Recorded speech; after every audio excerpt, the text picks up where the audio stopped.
imitates the 3D rendered open air slides, twists and turns above the skies of Tamaki Makaurau. Counting down, punch it, let me at him. Hey! Free air, whoa! Whoever's done the render for this has done like an incredible job. Whoa! It's also really comfortable, like the motion platform's super nice. It's actually really selling all of these like different twists and turns. Another free fall, whoa! Whoa! We're heading home, boys, we're heading home. Whew. So it's $40 for the experience, which includes viewing platform access. Want to experience what it's like to be a part of the Waipapa Tūmatoro whānau? Join us at our Manawa Mai Info Evening and Open Day events to find out what it's like to be a student at the University of Auckland. Register today.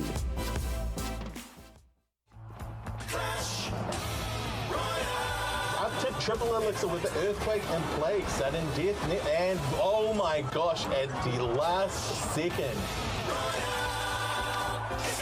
That was actually a big upset. Sudden death. I think it's their game right there. Go Zero. There you have it. Congratulations, what a great game.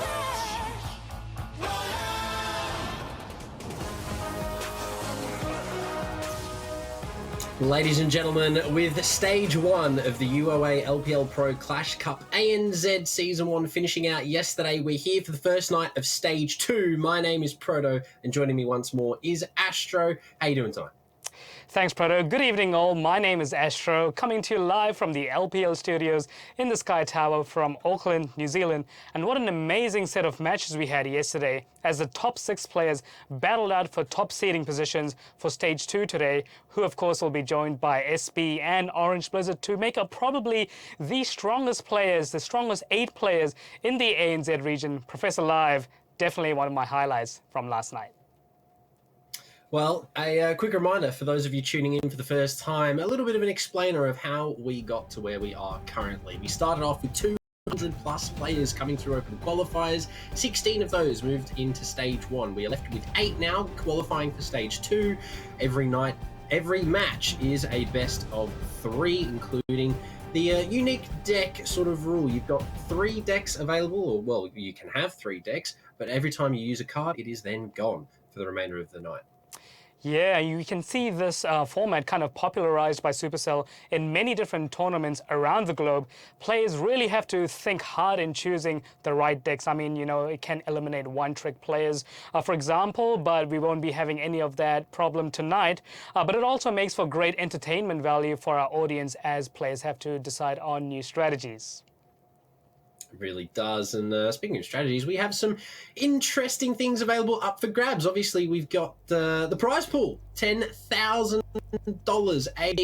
in total, with first walking away with $3,000. That's a lot of money, Astro. Yeah, I mean, even if you come last in today's stage 2, you're still going to walk away with $400, which is, you know, pretty sweet for a Clash Royale tournament. But let's be honest, who wants to go for the $400 when you've got 3,000 smackaroons on the line? So it'll be interesting to see the strategies that people will gather up tonight. Even if you don't walk away with that top amount, we also have a new sort of thing to aim for here for stage 2, the MVP award, $250 going to the best rated player chosen by us in the studio as well as you at home. Asher, you got anyone picked for this tonight? Yeah, I mean, we see, of course, Professor Live, you know, coming in with that clutch E-Golem E-Barbs in that last night's matchup, and not one but 2 instances, but I don't think we can quite count out SB just yet as one of Australia's best players, but also Fitchy, I think, was one to look out for. What about you? What do you think? I think I'd have to go with Professor Live as well. One of the sort of the players I'll be looking for, Lemons as well, maybe, possibly would get my vote, but speaking of the players, let's have a look at the bracket for Stage 2, Play Day number 1. Here we are. We have all of our players qualifying, the top 8 from Stage number 1 coming into Stage number 2, and the matches to kick things off, definitely interesting pair-ups for our first games. Yeah, I mean, we see that Fitchy versus Orange Blizzard right there. That'll be an interesting match because Orange Blizzard wasn't really able to show his full skills due to those unfortunate disconnections, but hopefully he's got everything sorted out tonight as we go into that interesting matchup against Fitchy. Well, we do have that match one head-to-head ready to have a look at for our first game of the evening. Professor.Live versus SB. SB, one of the first few players to unfortunately fall, but still making it into the top 8. Professor.Live made it a little bit further down the bracket. What do you rate the chances here for SB tonight, Astro? Yeah, I think SB probably would have had more time to, sort of gather up people's decks and really analyze what's been happening in the tournament so far, as he managed to take a bit of a back seat yesterday. So I definitely think it's going to be a very ferocious matchup in this first instance. But I think Professor Lies, is he going to get that E-Golem, E-Barbs out again a little bit, maybe with a Barb Hut, or is he going to switch things up? We do know he has a very big deck pool. Yeah, I mean, it was a bit interchangeable yesterday. We saw the E-Golem come in with the Battle Healer as well, and the change between multiple types of spawners, so you could open it up to even maybe a Furnace, provided that's something you want to go for. The Tombstone seemed to work in regards to other decks that we saw, so it could slot in there, provided. But yeah, that deck from Professor.Live, both times played yesterday, was victorious in doing so. So coming into tonight, I'd imagine it will be one that he is going to be looking to implement in his rotation, whether or not we see it first or second. I mean, we don't know. SB, as we mentioned, unfortunately going out as one of the first players from the top 8, not making it through as far in the bracket as Professor.Live did. But as you mentioned, I mean, SB has had more time to watch these decks unfold, see how the sort of, I guess, meta for those top 6 players sort of ended up panning out in the end of it all, and has hopefully taken some notes and put some counter decks together to try and then counteract things being bought, like this E-Golem deck from Professor.Live. Yeah, and as we see, we just start our first matchup, Professor.Live versus SB, as I hopefully think this is going to be a ferocious match as we head into the first sort of match. And we know that Professor.Live has kind of ran Hog EQ as well in the past. And as we see these guards coming, and with Bomber and and the Golden Knight, with the bats on defense by Professor.Live. Goblin Drill coming in at the back, and the Golden Knight managing to get the connection to the tower using the champion's ability, but the Queen just a little bit of defense at the back there. Golden Dash, big damage on the right side, a lot taken, almost half that tower down. So a good start for SB, who ultimately, even going out first, has done a lot of damage so far. Is going to activate the Queen ability there. Professor.Live is going to get some shots off with the Queen. So to equalize to some degree, but it is the Mortar Miner deck combo that we talked about yesterday. We can get to see it, but here it is in the flesh for today's first match. Yeah, as we see that Skeletons and Fire Spirit there in the deck, a very cheap 4-card cycle that will be had there. But of course, that Inferno Tower going to soak up a lot of damage, as is with 5 Elixir. Of course, we've got a lot of HP in that Inferno Tower, but the Mortar is just going to get 1 extra shot there, as we see both the towers kind of coming into similar sort of damage. High Very Queen at the bridge, and probably the ability going to be used right there and taking out the Inferno Tower, but the Golden Knight is going to have no trouble against that as it comes towards the bridge with his champion dash, but it's going to be blocked in with the Inferno, with the Mortar there. Yeah, good use of the Kite Mortar there. I guess a bit of a budget blocker, you could say, but it is the Miner to come out to stop the Bomber at the bridge. Goblin Drill deep isn't going to do as much damage maybe as of hoped for SB, as the Miner activates the King Tower there as well for Professor.Live. So now has to deal with 3 towers as opposed to 2. However, still holding the lead, has more damage on that right side compared to SB with an aggressive Inferno Tower at the bridge, the Poison Spell as well to show itself, and the Log late into this matchup. The Mortar isn't going to connect because the drops keep coming from SB to keep that Mortar locked off target. Yeah, as you see that champion ability used right there to try and kill off the Mortar. We see the Queen coming in and finishing off that Bomber, but the Inferno Tower, of course, on defense, which is going to soak up some of those Mortar shots again. And we see a very aggressive Rocket coming in from SB onto the Mortar. Maybe a little bit desperate there, but as we see there's Minor Bats coming in through, the Fire Spirit's going to eat that up nicely with a Mortar trying to come in and being kited off by the Bomber, unfortunately. Yeah, with another aggressive Inferno Tower as well at the bridge. The mortar will be dealt with quickly by the Golden Knight and the Inferno Tower. The dash ability has been activated. It will connect onto the tower. Good for 2, good for 3. No more though. Doesn't retake the lead either. SB unfortunately not left with a lot of options. The rocket burn to come out as well. Needs to cycle some cards on through. The drill will connect, but no damage dealt by the goblins inside. However, SB has regained the lead, but not for long. LetsPlay.Live with the miner doing a lot of damage on that right side. As the mortar connects for 1 as well, the poison's there available. This is going to be close. Yeah, as we see the mortar coming up there aggressively, just needing maybe 1 or 2 more shots to try and finish off that tower for LetsPlay.Live, as we only need a little bit of minor poison coming through. SB really has to do something, and do something very fast, as we see the miner getting a little bit of chip shots and the bats finishing off that match right there, luckily for LetsPlay.Live. Very close game. I mean, SB actually almost had the lead there, or did in fact have the lead for a considerable amount of time in that matchup early on, but LetsPlay.Live coming back, dealing the damage required. I mean, the minor poison cycle, we saw it yesterday to both good and bad effect in multiple different matches, and that was a good one. We saw the cycle there consistently after that poison was shown the first time, keeping that damage on the tower, just having everything available to continue doing that damage. I mean, speaking of the damage, just have a look at how much was actually done. Speaking of statistics, I mean, the cycle, a little bit more expensive, and LetsPlay.Live ultimately with the win in the end. Yeah, as we see, very similar 4-card cycles by SB and LetsPlay.Live, but it just went in a little bit of advantage for LetsPlay.Live, as he could just churn out those minor poisons and ultimately managed to get a slightly higher tower damage in this case. So interesting matchup for the first one, but SB really has to now hope he can deliver a little bit of skill, a little bit of luck in the second match if he wants to face up the mighty LetsPlay.Live. Yeah, going into match number 2, we didn't see the E-Golem deck straight away. So if we had to guess, I'd imagine we'll probably see it here in game number 2, given that the deck shown by LetsPlay.Live yesterday with the E-Golem and the E-Barbs, the Battle Healer, was super strong. I mean, both games it was played, one of which being a 3-crown, the second of which not a 3-crown, unfortunately, but still a win regardless. I would not be surprised if we didn't see that deck come into effect here right away, because he's got that first win under his belt. Lock it in with a second. Got to be happy taking a 2-0 lead for your first match of the night. Yeah, I mean, he could definitely use that E-Golem right there to try and home in that 2-0 victory. But, you know, LetsPlay.Live also has a lot of other decks up his sleeve, such as the E-Giant, the Hog EQ, Expo Rocket that we saw yesterday with the Queen right there, with also P.E.K.K.A. Bridge Spam. So let's take a look at our second match, second round for this LetsPlay.Live versus SB. And I'm probably going to guess 50-50 on that E-Golem E-Barbs. As we start off with the Ice Spirit on the left-hand side, going towards the left tower, LetsPlay.Live just going to soak that up a little bit.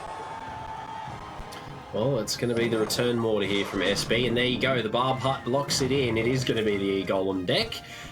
A little bit of an oops there, the Barb's going the wrong way, possibly the Musketeer to clean those up. So ultimately the tower dealt with, as well as the Barbs coming out of it, and the mortar is going to be forced to lock onto those Barbs, as well as the Barb Barrel is used to clean the mortar up. So not the greatest trade in terms of elixir there for LetsPlay.Live, as SB mounts the counter offensive on the right side. But there you go, Battle Healer to come out is confirmed the E-Golem deck.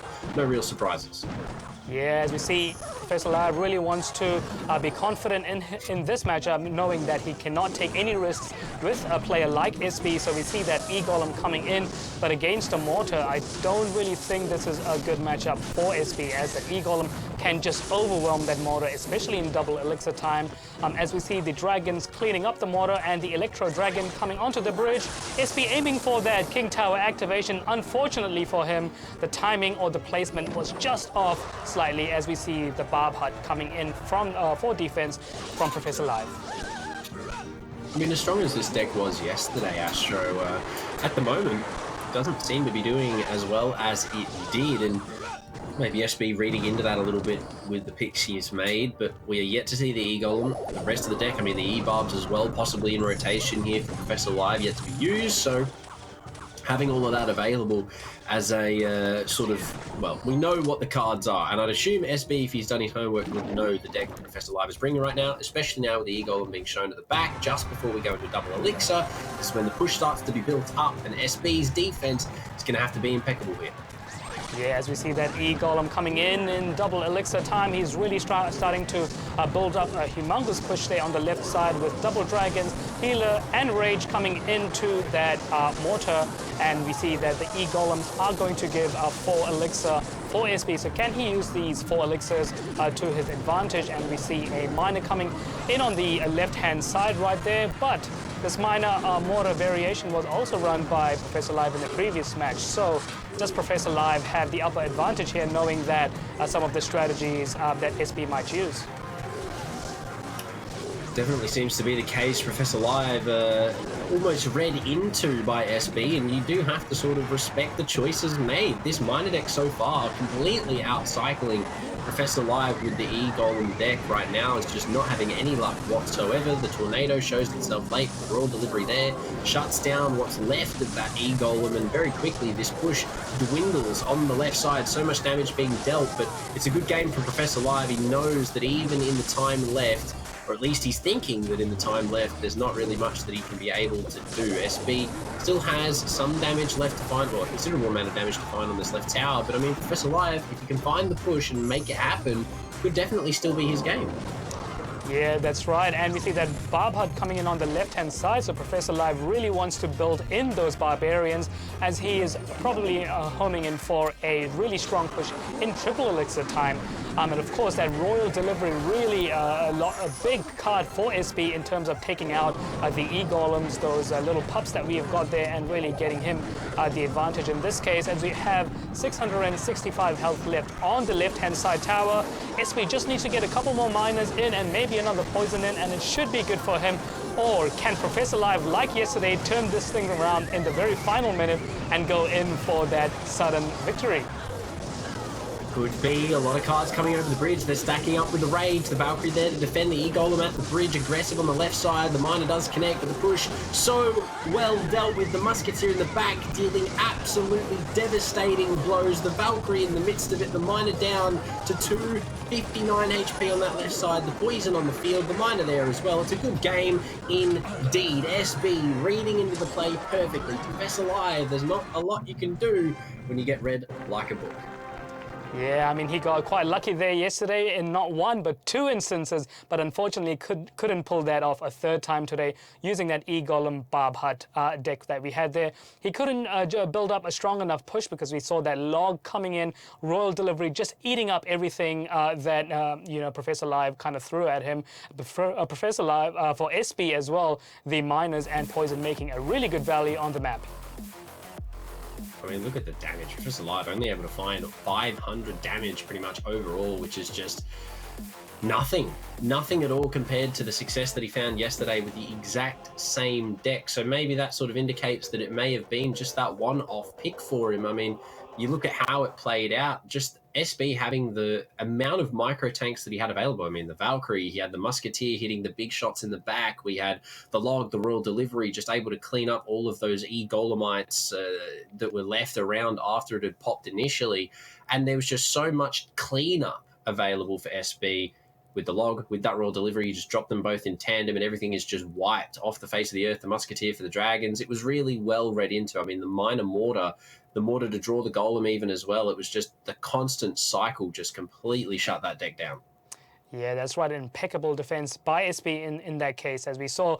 Even the Tornado for Professor Live not really working for him too well there.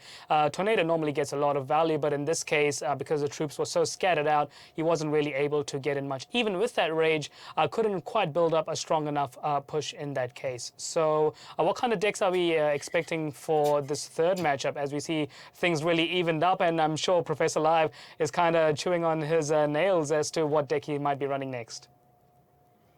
Could be the E-Giant, could be something similar to that, maybe even the P.E.K.K.A, maybe the Royal Giant Skeleton. We saw that a lot yesterday. Could be the play here for Professor Live, but given that his strongest deck, or at least the strongest deck here yesterday, has now been completely shut down by SB, he's going to have a big weight on his shoulders here to attempt to lift in terms of finding the victory in the 2-1 fashion, because it's all tied up here at the moment. SB could be the one to dethrone Professor Live in Playday number 1 of Stage 2.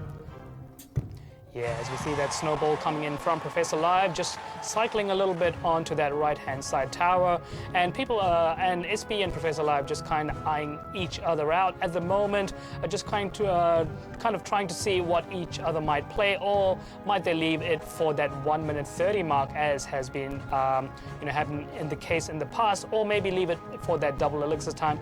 We're not too sure, but from Professor Live, yes, we might expect E-Giant. We could get a P.E.K.K.A bridge spam. We could have recruits and pigs as well. It'll be interesting to see what he does, but SB definitely has to get this win if he wants to succeed through to the next round and aim for something more than just $400.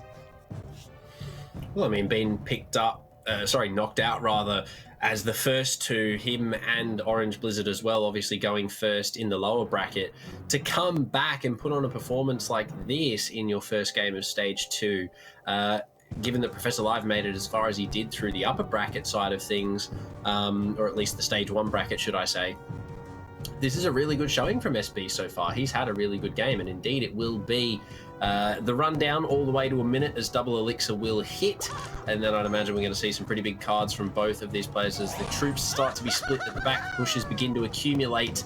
His left side definitely seems to be the focus for Professor Live, but very quickly it is shut down with a 4-4 trade.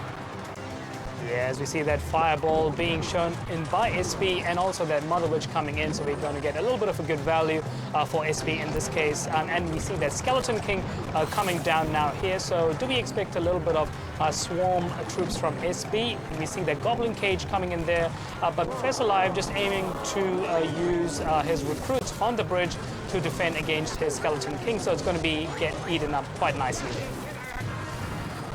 Yeah, recruits now on the right side, though, on for a big counter push. Not much available on that right side to defend, but the cards start to drop. Cannon card, the Mega Minion, the first point of contact as all the troops come over the bridge. Dealt with nicely, though, with that 2-card combo. Only 17 seconds left remaining before we go into the 2 minutes of extended play time.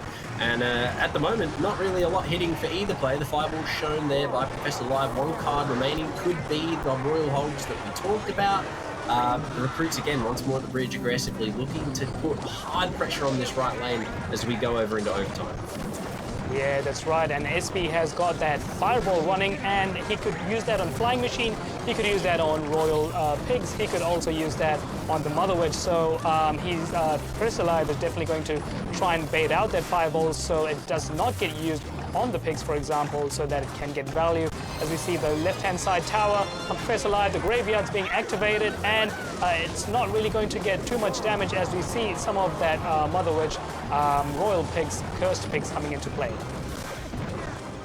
The Mother Witch goes huge, but it's the Skeleton Army and the King to connect on the left side. The tower down under 1,000 HP, and the damage dealt by Professor Live previously a dwindling factor now compared to what SB has achieved on that left side. The recruits in the back on the defense, 3 going towards each lane. Professor Live now has to play an impeccable defense as well as offense at the same time if he wants to have a chance here, because SB has that left side on lock. He's got the graveyard now, that wall condition shown with the Skeleton King, the fireball to deny the Flying Machine, the damage dealer taken off the board, but SB is looking really good to close this one out, provided he can keep the pressure on for this extended period of play. Yeah, as we see a lot of troops there on the map with the cannon cart coming on the left-hand side, that Goblin Cage, I'm not sure if that might have been a bit of a mistake, but we see the Royal Pigs coming in on the left-hand side, but the fireball is going to eat that up quite nicely, as we see the cannon cart also being used on defense against that recruits that we have there. Skeleton King coming down and eating up all those recruits, but is going to unfortunately die himself as well. Massive damage being dealt here. These fireballs so worth, but SB in overtime is going to be able to lock it down with a great performance on the Skeleton King meta deck. It comes to the tiebreaker, the damage being dealt. SB ultimately holds on for that extended period and walks away with the victory 2-1 in a pretty spectacular fashion over Professor Live, especially given that he was one of the first out for the count, but definitely showing that he's not out completely. Yeah, that's right. And we couldn't really count out SB as one of the best players that Australia has seen recently. As I kind of said, ferocious match in the first one, a top seed, Professor Live being taken out instantly, you know, with that 2-1 loss there. Unfortunately for him, he couldn't really get a big enough push with that recruits and pigs deck as we see the match stats right now. Yeah, I couldn't really get it to connect, unfortunately, which was a bit of a shame given that it was a great deck, but the pigs, the hogs, just unfortunately, maybe not in play as much as should have been seen. I mean, we saw both players waiting until that minute mark came when double elixir came into effect, and then ultimately we only saw those sort of hogs used 2-3 times, and all of those times that they were used, the fireball was there just to completely shut it down. A little bit of a refresher in case you missed the decks used in the matchup. Professor Live starting us off with Minor Mortar Poison, SB with the Golden Knight. I mean, what a way to kick it off. Yeah, as we see that Rocket in coming with that Goblin drill deck. Unfortunately for SB, he couldn't really get that Rocket value. But things kind of turned around in deck 2 as SB used the Mortar with that Minor Poison against Professor Live himself and managed to get that win. But Professor Live really wasn't able to build a big enough push with that E-Golem Barbhart deck. Yeah, and then coming into the final moments, the Mother Witch and the Hogs unfortunately not able to do as much as hoped for Professor Live. It ended up being the Graveyard and the Skeleton King combo to come out at the end. But yeah, look, other than those decks, I mean, other than everything else panning out, SB, really good performance from him tonight. Yeah, Professor Live unfortunately falling in this first match, and SB now really probably would have built up his confidence, beating one of the best players that we have in the tournament so far. And also some other interesting matches that we might come to a little bit later on.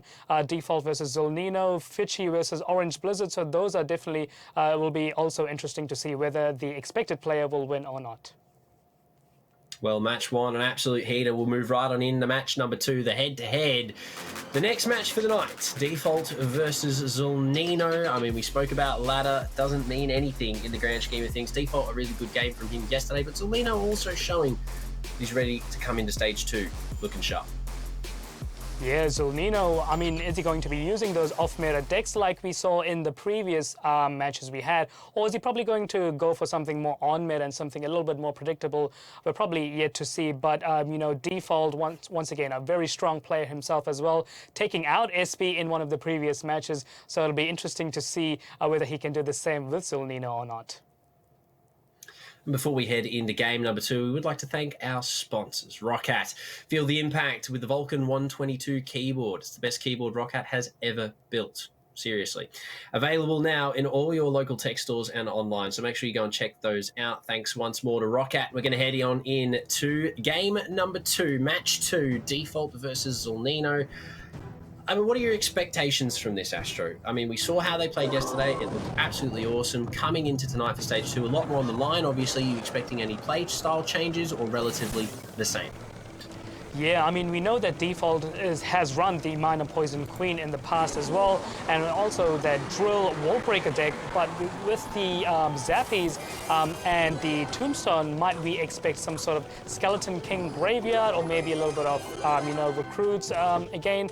We're probably yet to see, but that Poison with the Zolnino side may indicate that he might be running, well, Skeleton King, there you go, played by both players there, and so might we expect a Graveyard from this, both the players, or maybe a little bit of Swarm?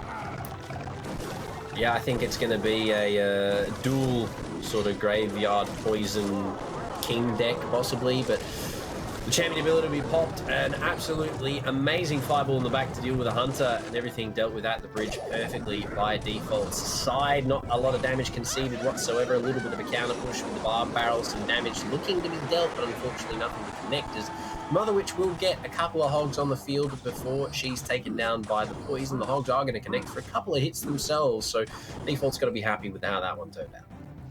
Yeah, that's right. And as we see, both the towers on Default, 28 damage with Zolnino's, one of his towers going down to 26-33. So a slight advantage for Default in this case. But we do know that Poison can take out the Mother Witch, probably not in as quickly as Fireball, but it will take it out over time. So if we see Zulnino playing a lot of swarm troops like the Tombstone, Default maybe might use that play the Mother Witch on the bridge to try and get the most value out of that. But as we see the log coming in and sweeping up all of the skeletons, it's going to be a little bit of a stalemate at the bridge. Get to see the graveyard from both players as the Skeleton King on the right will have to activate his ability to deal with the cannon cart. Max Elixir here for Zulnino, a little bit of leakage in the last minute here. Coming down to the serious end before overtime. Things not looking too great damage-wise for either player, but as the first graveyard erupts onto the field, Zulnino to lead the charge on the left side. Yeah, as we see that graveyard coming in, and of course Default opting in for that Mother Witch defense as it transforms all of those skeletons into cursed pigs, but the pigs are not really going to get too much value as the Royal Giant is kind of squeezed into that bridge. It's probably to get a couple of shots in, one shot in, two shots in, and also the Royal Pigs getting a lot of value as we see Zulnino's left-hand side tower being eaten up quite a lot and quite quickly as well. That was huge there from Default. A great counter push on the left side. Zulnino not a lot to answer for there, unfortunately. Available at the defense side. The Fisherman to connect as well for the swing too. So damage now in favor heavily for Default after that massive push. Kind of duped us out there with the Royal Giant. We thought that it was going to be that graveyard, but as the Fireball cycle starts to come through, it's going to be just a couple of rotations here of that 4 card for Default to cycle through a couple of Fireballs, find that damage. Obviously with no graveyard, has to get the direct impacts, the log available to completely shut down that Skeleton King ability, and I'd imagine it's going to be a Fireball relatively quickly to close this one out. Zulnino, not a lot of hope here, unfortunately, unless you can connect something relatively quickly, but everything dying on that left side. Default just ready to close things out, and there you go. Log Fireball combo to finish off match number 1. No! 4 health left as I eat my own words. Still though, Zulnino, I don't think you can clutch this one. No, I don't think Zulnino has much luck in this case as the final Fireball comes in and gets that left-hand side tower kind of eating up. But that Royal Giant really coming in that double elixir when there's a lot of troops on the map. He just kind of spammed it at the bridge and it kind of squeezed through all of the troops right there, just going past all these defenses. And then Mother Witch Cursed Pigs also getting a lot of value on that left-hand side tower. Yeah, I mean, having that Royal Giant just in the pocket, ready to deal damage. We saw it go massive on that left side for 4 shots. It was only played once in that matchup, but it was all that Default needed to just secure the lead, burn the tower down with the troops remaining, and the spells to close out match number 1. Zulnino, unfortunately, couldn't quite meet the same amount of damage to take out that tower, but I mean, the pushes were good. Just ultimately the connection not quite there for him. So Default really well done. I believe overall slightly more expensive on the side of his deck, but still managed to use it a lot more efficiently than Zulnino did in terms of getting those pushes together. Yeah, that's right. And we saw that Zulnino didn't really opt in for an off-meta deck as he went for that Skeleton King graveyard, but really wasn't able to do anything much with that as the Skeleton King Royal Giant just kind of came in out of nowhere and kind of ate Zulnino up. But so Zulnino really, is he going to go in for an on-meta deck in the next matchup, or is he going to kind of surprise Default up a little bit and go for something a little bit funky? It'll be interesting to see what happens in the next match. Yeah, I mean, we saw some interesting decks yesterday from Zulnino. A bit of a mismatch sort of made in heaven, you could say, for, I believe, game 2. But either or, I don't imagine we'll see something like that here from him tonight, given that this is stage 2. There's a lot up for grabs. Obviously, the further you go in the ladder, the more money you walk away with. You do have the MVP prize that you can sort of shoot for. So if he sort of finds himself in some good light for everyone voting tonight, he may be able to lock that MVP down, but it's going to cost him a lot of work and effort. But we go into the final matchup between these two. Look, map number 2 could be the final matchup, rather, is what I was trying to say. But with the first map locked down, we'll see how things pan out. Yeah, I mean, we know yesterday Zolnino ran a lot of off-meta cards in one deck, like the Mega Knight, the Balloon, the Goblin Hut, and the Queen together. So is he going to opt in for something like that, or probably going to go for a bit of a safer option, as we see that Royal Ghost just eating up those Zappies on the right-hand side, the Skeleton, the Golden Knight, sorry, coming in on the left-hand side for default, as he stacks up the Flying Machine for defense. Yeah, look, Flying Machine there, it's going to be the Fireball that actually gets drawn out in the end to shut down that push. So, I mean, a 4 for 6 trade with the Flying Machine already down could technically make it 8 with the Ram Rider to show itself early here. The Dark Prince, though, going to be able to there to meet it, but the Ram connects for one good hit. And now on the left side, the counter push coming down for Zolnino. The P.E.K.K.A. does finally show up. So a bit of a bridge spam P.E.K.K.A deck here for default. Very on meta. Can't really blame the pick. Zolnino is going to have to do something to slow this P.E.K.K.A down. Yeah, as we see that Royal recruits coming down there on the left-hand side, 4 recruits will be surrounding the P.E.K.K.A, so that will be a very easy defense for Zolnino, and probably slightly an easier matchup, I would say, in this case. Unfortunately, in the previous attempt, we had that Zappies not being placed down in time, so the Ram Rider did connect, so we'll probably need Zolnino to place his Zappies a little bit quicker. Yeah, but with those hogs connecting on the right side, the Golden Knight ability will be activated to try and clean them up before they make it to the tower, but they still get some good damage off. The arrows there to attempt to deal with the Golden Knight, but the tower will be what cleans the rest of his HP up. Goblin Cage there to greet the Ram Rider at the bridge. Damage dealt, though, means that the Ram Rider isn't going to get another hit off just yet. The snare to slow the Goblin down.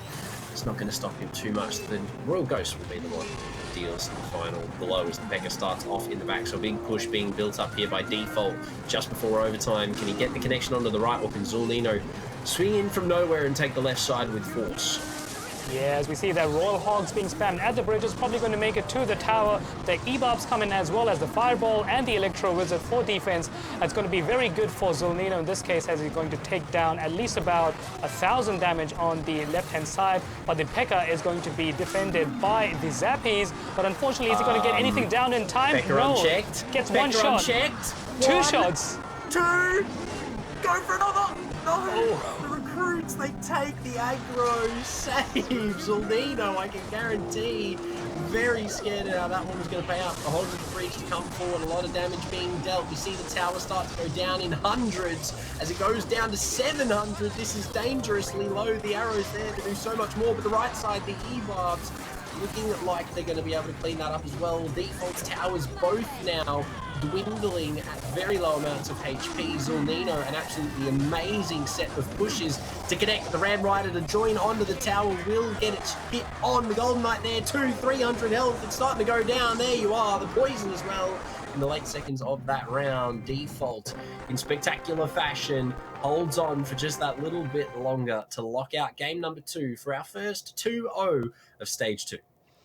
Yeah, I mean, we saw that tug of war right there between default, P.E.K.K.A Bridge Spam and Zolnino's recruits picks, as both players got reasonable, considerable amount of damage on each other's towers, but it ended up being P.E.K.K.A Bridge Spam kind of taking out that victory, as we saw a very even average elixir, same for both default and Zolnino, but a slightly faster card cycle for default. So maybe was that the one that got default the win at the end?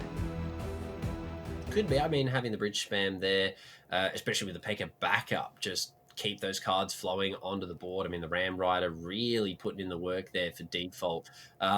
Speaking of the decks, though, let's have a little refresher for map number 1. Obviously, opting for the Royal Giant, the sneaky Royal Giant, I guess we could say, with a little bit of a bait deck in terms of switching out the graveyard for that Royal Giant. But I think it ended up being probably the play in that matchup. Zolnino definitely seeming like he was expecting the graveyard, but albeit the Royal Giant really the show of that deck. Yeah, as we see in the second matchup, the recruits and the pigs, and also that Goblin Cage just not being enough of a defense for Zolnino, as that Ram Rider just managed to sneak in past those a little slightly slower Zappies. Maybe not the best card for defense for Zolnino. Probably would have been better if he had Zap or Electro Wizard in that deck, but unfortunately for Zolnino, he kind of goes out in this one, but good for default for next matches. Yeah, default's going to be looking good seed-wise. But ultimately, great first 2 games for the first night of Stage 2 Astro. It's been great, but don't go anywhere. We're going to go to a short break, but once we are back, we've got plenty more Clash. 6 games, in fact, for the rest of the night. So we will return shortly. Don't go anywhere.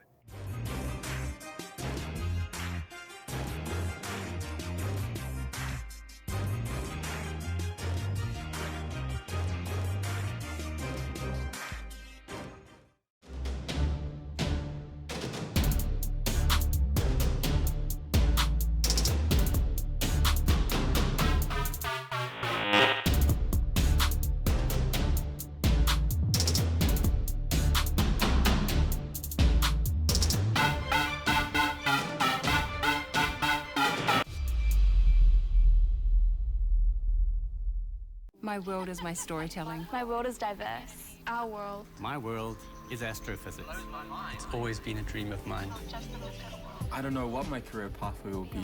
I approach architecture from the point of view of my culture. I want to contribute to my people. It's a way I can give back. I want to change the perception of engineers. I want to take my tohu home when I graduate. Right now, it's about me. And this is my chapter.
Ladies and gentlemen, welcome back from the break. And before we get into things, fasten your seatbelts for a spin around the Sky Tower with their new VR experience, Sky Slide. Purchase your tickets online and use our promo code LPLSLIDE to get 10% off your Sky Slide bundles until the 30th of August. For more info, please use !Sky Slide in the chat for any more information that you would like to gather about the Sky Slide. So, great first 2 games, Astro. Going into our next one, match number 3 on your screen right now. Fitchy versus Orange Blizzard. 2 pretty amazing players. Yeah, as we know that Orange Blizzard runs a lot of archetypes in the previous matches, using that Golem E-Barbs as well as Giant Graveyard, Lava Loon, so a lot of archetypes up Orange Blizzard's sleeve. Of course, Fitchy with that #1 seed. It's going to be a little bit tough to take him down, but I'm sure it'll be an interesting matchup between these two guys. Yeah, both of these players very dominant when it comes down to actually getting into the maps and starting to do the damage. I mean, Fitchy from week #1 onwards sort of had him picked as one of the more dominant players in the tournament, up there with the likes of Zulnino, Professor Live, SB even. So interesting to see whether or not he's going to bring out some of those heavy-hitting decks that we've seen him use. We see him use the E-Giant often. He's even used the Royal Giant, Giant Skeleton, which I believe we actually even saw him use yesterday. So interesting to see whether or not he wants to bring either of those out for game #1 tonight, given that there could be 3 maps, so he's going to have to be conservative to some degree with his deck. But there you go. Giant Skeleton in the back sort of indicates to me that it's going to be the Royal Giant. Yeah, it could be, and we know that Fitchy also has a huge archetype up his sleeve as well. Just yesterday we saw Goblin Giant Sparky, Mirror Goblin Barrel being used among other decks, as we see now Electro Dragon coming on the bridge, but the Fireball is probably just going to clean all that up, and we see the Giant Skeleton making his way to the tower, but it'll be defended nicely by that Barbarian Barrel. And as the Skeleton Dragons come up to the bridge, it's probably going to get a couple of shots. Yes, Fitchy is going to allow Orange Blizzard to take 1 shot from the Skeleton Dragon, as we see a little bit of damage, 2891 left on that right-hand side tower for Fitchy. Interesting build so far here for Orange Blizzard, but with a pump, we could be looking down the barrel of a 3 muskets deck. It's one that we haven't seen before, but the Graveyard Skeleton King at the bridge to come forward to deal with that pump isn't going to be able to get too much elixir benefit, unfortunately, but the Golden Knight with the charge ability, so much damage dealt.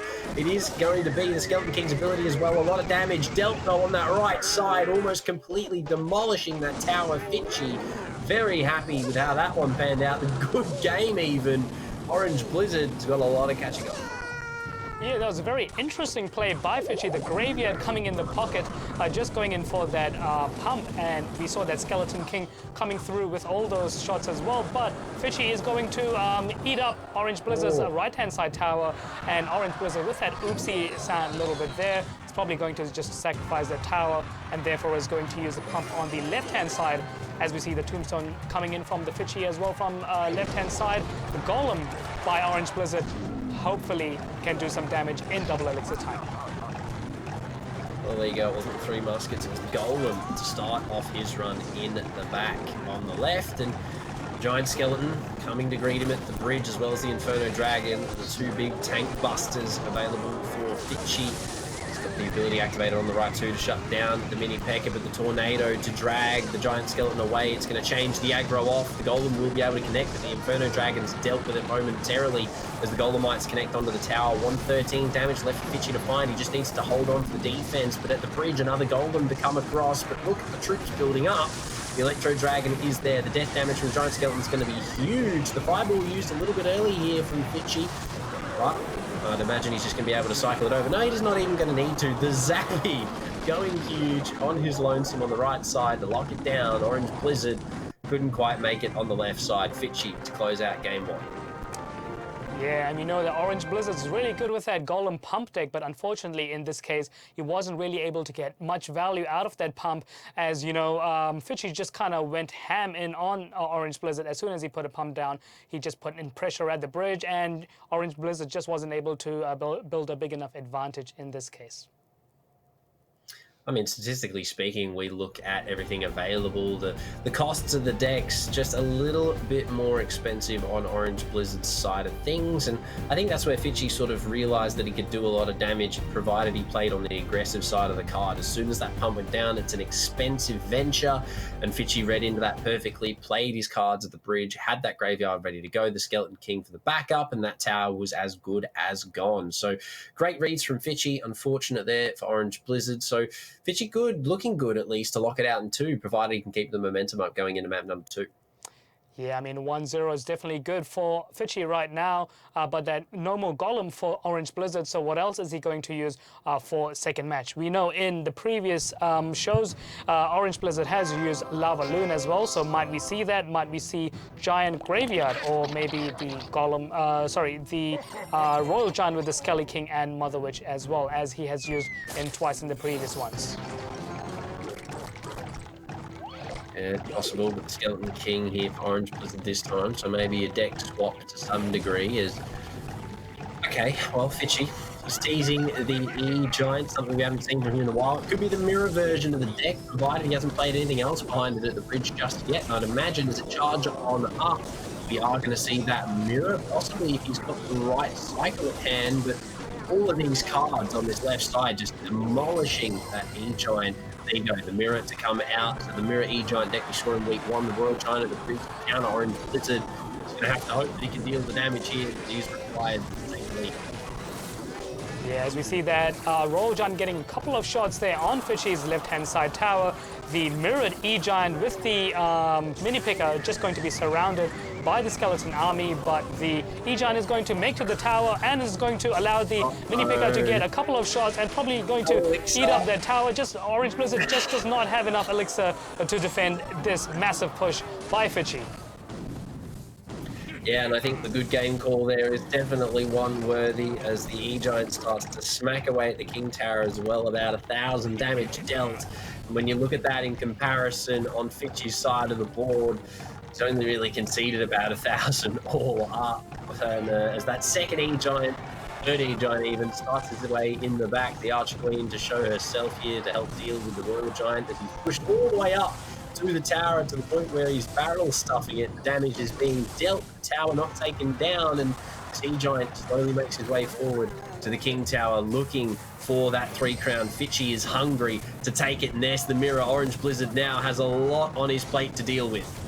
Yeah, as we see that mirrored E-Giant coming into the King Tower, what can Orange Blizzard do to defend this massive push that's coming in? But luckily for him, he's got that Fisherman to take care of things, and is just going to eat up both of those E-Giants as we have coming there. On the left-hand side, we see that Royal Giant coming in and probably going to go in for the left-hand side tower, but we see that Mini P.E.K.K.A being mirrored and just eating up the Royal Giant before he able to get any shot on the tower, and we see some Royal Pigs coming in through and getting a couple of shots as well. On the left-hand side tower, as we've got 326 health left for Fitchy, can he do anything in this case? This is when the rocket comes out, Orange Blizzard. This is when you'd want to use it if you have it available, but the mini P.E.K.K.As at the bridge, there to absolutely shut down the Royal Giant. No hope at all, unfortunately, for Orange Blizzard as Fitchy closes things out in a very quick 2-0 fashion with an absolutely insane deck. I mean, we saw the E-Giant, we saw it mirrored in week number 1 against Barn. And here it is, first game of stage number 2. What a way for Fitchy to kick off his run.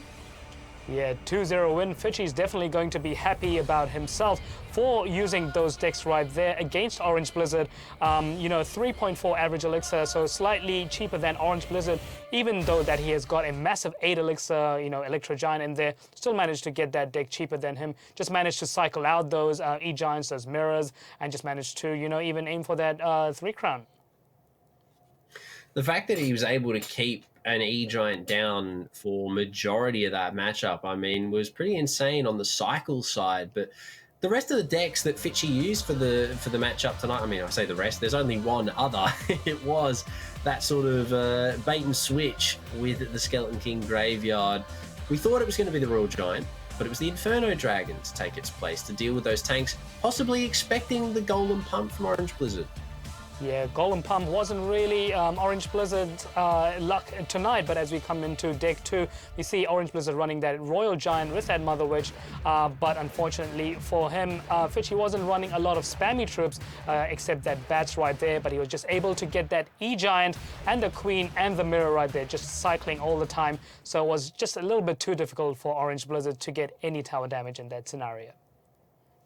I mean, the amount of HP that the E-Giant has, especially when mirrored, it's hard to deal with. The Fisherman did a really good job of doing such. I mean, having that kite available, getting him off of the tower, or at least switching him onto your more HP tower away from the King Tower was somewhat good. It did stop the inevitable 3 crown, which unfortunately for Fishy means that he isn't going to walk away with the 3 crown, but still, it was available. Provided he could have got that E-Giant through, that would have definitely been a 3 crown win for Fitchy. Regardless of the fact, it was still a very dominating 2-0 victory. And as we head on into game number 4, we aren't even going to stop. It continues. Lemons versus Felipe, 2 players that had an absolutely insane end to stage 1. Yeah, as we see Lemons 9th seed right there with Felipe 3rd seed. It's definitely going to be interesting to see what decks these guys use. But Lemons, one of our favorites from the tournament so far, unfortunately lost a couple of games in yesterday's matchup. Is he going to use that as a lesson and try and aim for some sort of deck improvements, or is he going to stick to the same decks? And, we see Lemons using the Drill Rocket deck. We see him using the Mirror Double Bait. So it'll be interesting to see if he uses that mirror for a little bit of entertainment value for the audience. Yeah, I mean, the Mirror Goblin Barrel deck is definitely something that Lemons has proven to be quite proficient with in multiple playdays. It's a deck that he seems the most comfortable with. You chuck a Miner in the mix, and it's pretty much good game, other than yesterday, where we saw him unfortunately take a loss, his first, actually, for the tournament in the upper bracket side. So, I mean, provided that he can make something happen with that same archetype, with those very same decks, as you said, he may have some conformational changes coming into tonight's matchup. But Felipe, I'd imagine, will give him a run for his money, because we watched Felipe's games yesterday and they were pretty one-sided. Yeah, and we know that Felipe and Lemons both are kind of, running similar decks, having a slightly lesser versatility than other players. As we see that Tornado being pulled to the King and just one skeleton coming onto that King Tower, he could have probably timed that slightly better to have no skeletons on his Princess Tower, but nonetheless, King Tower activated for him as we see the Rascals coming in onto the left-hand side with that Skeleton King and the Dark Prince and Bomber on defense. Probably going to take that all out, but Lemons uses his Skeleton King ability, but we've got that Baby Dragon in there to eat things up pretty quickly. Rascal Girls getting a little bit of little shots on the tower, and we see 2381 left on the left-hand side. Some good damage here from Lemons, but yesterday, I mean, we saw this Barbarian Barrel as well as the long combos start to being a bit of an issue for the Goblin Barrel deck. So having it here with the Rascals and the Skeleton King, as well as the Skeleton Army as it proceeds to be eaten up by the Tornado, he isn't going to go flawless, as the first amount of damage is dealt by Felipe on that left side. So Lemons couldn't quite keep the flawless run going, but the Skeleton Balloon to come out will be there to be taken care of by the 2 splash troops in Felipe's arsenal as the Skeleton King starts off the back. But that is probably just the way for Lemons wants to be charging it as he comes up to the bridge to look for pushing on this left side with the mirror. There you go, come out. Yeah, and we see the level 13 Skeleton Barrel coming in right there, surrounding the Goblin Cage, and also the Champion ability being used, but there's Tornado just to clean things up by Felipe. So it's probably going to be in Felipe's favor that he has got the Tornado as well as that Barbarian Barrel to eat things up a little bit, but Lemons probably has slightly too many bait cards on his side with that Goblin Barrel and the Skeleton Barrel coming in, but the Barbarian Barrel is going to be doing a good defense as it finishes up both of those barrels without too much damage on Felipe's tower. Yeah, I mean, still having even that Tornado in play, there was a lot of damage dealt, but the E-Giant coming in late on here from Felipe, an interesting choice to pair up with the build that he has going on right now, but there's not going to be much counter coming out. The Lightning Spell to show up as well, but it is going to be the Skeleton Army just in the nick of time to close out that E-Giant, take the rest of his HP away, as the counter push on the left side again completely thwarted. Felipe on the defense doing really well so far. Yeah, we see the both the towers kind of being a similar HP, but we see that mirrored Goblin Barrel coming in there as well. Of course, the Bombers not being able to one-shot that, so it's going to get a little bit of damage on the left-hand side tower. And we see that E-Giant being eaten up by the Dart Goblin and the Skeleton King. The Rascals then coming in there for some defense as well. But we see relentless Goblin barrels and barrels being thrown in by Lemons. And he's slowly able to get a little bit of damage on the tower. And I'm guessing it's probably just going to increase as we head into triple elixir time in 36 seconds. Good game called here by Felipe as the E-Giant connects onto the tower. The damage starting to be dealt. Not good for 2 swings. The electricity just in tow is actually going to give him the lead here for the time being. Lemons just cannot get this Mirror Goblin barrel to connect to the bar barrel in play and the Tornado. The Rascals come onto the right side and they just get completely wiped out by the Bomber and the Baby Dragon. As Lemons looks to switch up the play, will push onto the right side, but the damage is not enough. It is going to be the Skeleton Barrel coming on that left side. The Baby Dragon on the right will connect as well, but the E-Giant doing so much damage just walking up that lane. The Tornado baited out, though, perfectly by Lemons, allowing something to happen, but that something very quickly turns to nothing. Felipe on this defense once more, an impeccable performance. Yeah, we see that E-Giant and the Rascals being played on the opposite sides of the bridge. An aggressive Goblin cage on defense, but the E-Giant connects to the tower and does a huge amount. Lightning coming in and finishing the remaining troops around there. Only 208 left on the left-hand side. So Lemons really has to pull out something from the bag if he wants to aim for this win right here. As we see that mirrored Goblin Barrel coming in with the Fireball and everything that Lemons has, he's just kind of playing it on the map, but it's just not going to be enough for him in this case. Lemons, unfortunately, not enough to connect. A lot of damage dealt, and actually really, really close in the end of things. But either way, I mean, Astro, Lemons just sort of fumbling the bag in his last couple of games. I mean, we saw him absolutely dominating throughout weeks 1 through to the final yesterday. And, I mean, he was one of the last players left in the upper bracket. But now he just can't quite seem to get anything going. I mean, what do you think has maybe happened? Yeah, I mean, Lemons just can't really seem to put 2 and 2 together, but unfortunately, I think in this case, he's just going a little bit unlucky, you know, with that selection of that double bait mirror, which he has ran now a couple of times so far, so probably Felipe would be reading into that and, you know, kind of expecting that to come up and knowing exactly what Lemons is playing. Of course, Lemons running that much cheaper 3.3 average elixir deck, but the 4-card cycle being the same for both of these guys.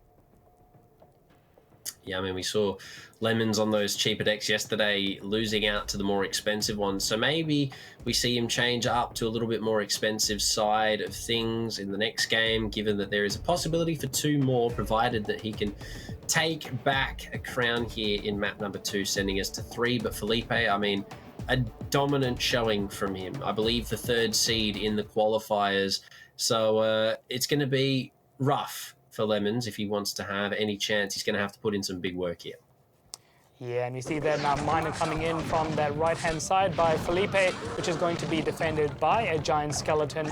So we see some troops already being played on the map quite early on. Valkyrie coming in for Felipe, but Magic Archer going to get a little bit of value using their geometry skills and getting a couple of shots on the right-hand side tower as 2704 remains for him, but the giant skeleton just being eaten up nicely, and also the back Valk by the death damage. Yeah, there you go, the Goblin Drill now to come out as well. So the Magic Archer and the Giant Skeleton shown, but with Goblin Drill dealing huge damage, 500 to be in fact. Lemons is going to be happy with that outcome, or at least for now, as Felipe attempts to maybe go for some type of push, but no, he's not going to back that Musketeer up at all. But it gets 2 shots off before going down as the defensive Miner is drawn out from Felipe, not wanting to show those 2 cards in rotation. But there you go, it is going to be the Mortar placed on defense. So Miner Mortar once more with a Valkyrie pair. Yeah, we see that Mortar and the Miner right there, so might we expect that Poison to be the last card? No, but it's going to be the Skeletons. So is he going to use this deck into his advantage? I'm not too sure, but Lemon's probably running that Giant Skeleton version of Bridge Spam, and with that Goblin Draw as well. It's going to be an interesting, you know, defense from Felipe, as he's probably going to try and aim to use the Log and the Fire Spirit on the Goblin Drill as it comes right there. Now we see a Goblin Drill being played by Lemons on the right-hand side tower. What is Felipe going to do? An early Log, and then probably with that Fire Spirit there, just as expected. Yeah, a lot of damage dealt, but still, I mean, not a lot in comparison to the amount of time that it has elapsed. 2 minutes and about 1,000 damage on each side to show for it. Lemon's still with 3 cards left to highlight. So it could be on for some interesting choices. We could have maybe a Skeleton Army, Graveyard even, depending. I mean, I'm not too sure. It's a bit of an interesting build-up here with 3 cards still left to show. But, I mean, this Goblin Drill's doing massive damage as it is, regardless. But there you go, perfect cleanup from the log from Felipe. And Lemon's just, again, not able to connect anything. And he's actually not in the lead, Felipe, with just about 400 damage more. Yeah, as we see Lemons kind of spamming in those Goblin Drills on the right-hand side tower, putting a little bit of pressure on Felipe, but Felipe just has the right cards in cycle, so it's just going to be able to eat that up quite nicely as we see that Tornado coming in and activating the King Tower for Felipe. Things are quite even, 2056 and 2036 on each other's towers. So we're probably going to be aiming in here for some last-minute pushes. I'm probably going to guess it's going to go for the triple elixir, and as we see the mortar coming in, probably going to aim for the drill as opposed to the tower. It doesn't look too good for either player so far. Not a lot really connecting on both sides of the playing field right now in terms of damage. A little bit more for Felipe, but I mean, it's not a whole lot of a lead when you look at damage being dealt on both sides. I mean, 400 ahead, 350 ahead is not a lot in competitive Clash, especially when one card can do that much damage, like the Fireball that is available for Felipe, but he's called the good game. Again, once more, the mind games could be sort of indicating that he just wants to burn it down, but the mortar is connecting, or at least splash connecting for some good damage. And I mean, Lemons, you're going to have to make a big push here if you want to connect anything to take this match. Yeah, and we see Lemons kind of using in the Magic Archer on defense, but we really know that he wants to use it on the offense using the geometry skills that the Magic Archer has. But we now see an offensive Golden Knight being placed as he kind of goes around it, but unfortunately he's not able to get to the right-hand side tower, but he does manage to get the Royal Ghost pushing in a little bit forward and getting in a little bit closer to victory right there with only about 700 damage HP left on both sides for both players. Going to have to cycle a lot through here. The Goblin Drill will connect. The Miner doing some good damage in the backside. The Valkyrie there, the defensive mortar for Felipe needs to find something on the tower here to confirm the victory, but the mortar shot will indeed do just that. And in regulation, just before the clock runs out, Felipe walks away with it. Yeah, we see some really good gameplay by, Felipe in that case, trying to get that mortar and that miner in on that tower as well. But we also see a little bit of a back and forth going in between both of those players. Not really much, even amount of damage by both players as the game sort of progressed on. But as we got to that final minute, we really saw the advantage that both of these players kind of had used. In this case, as we see a much cheaper cycle used by Felipe, 7 elixir for a 4-card cycle, and far cheaper in terms of decks. Lemons, a slightly expensive deck, not really working out for him. I don't know. Lemons has definitely just been in a bit of a rough patch, I guess, competitively speaking. He hasn't been able to really find too much success with whatever he's been bringing. I mean, he's found the odd win here or there, but in terms of overall wins, I mean, the decks that he's bringing just must be easily read into right now. People have seen them that much that they are expecting this style of play. And I mean, the E-Giant from Felipe in Game 1, just completely shutting down all of the splash cards, the small health cards that Lemon was bringing in Game 1. Yeah, and as we look into the deck 2, we see that the Mortar Miner and the deck 1, we see that E-Giant with the Lightning being there for Felipe, just managing to clear up those Rascals and the Dark Goblin as well. But as we look into deck 2, the Mortar and the Miner with that Fireball just being able to get that advantage onto Lemon's tower.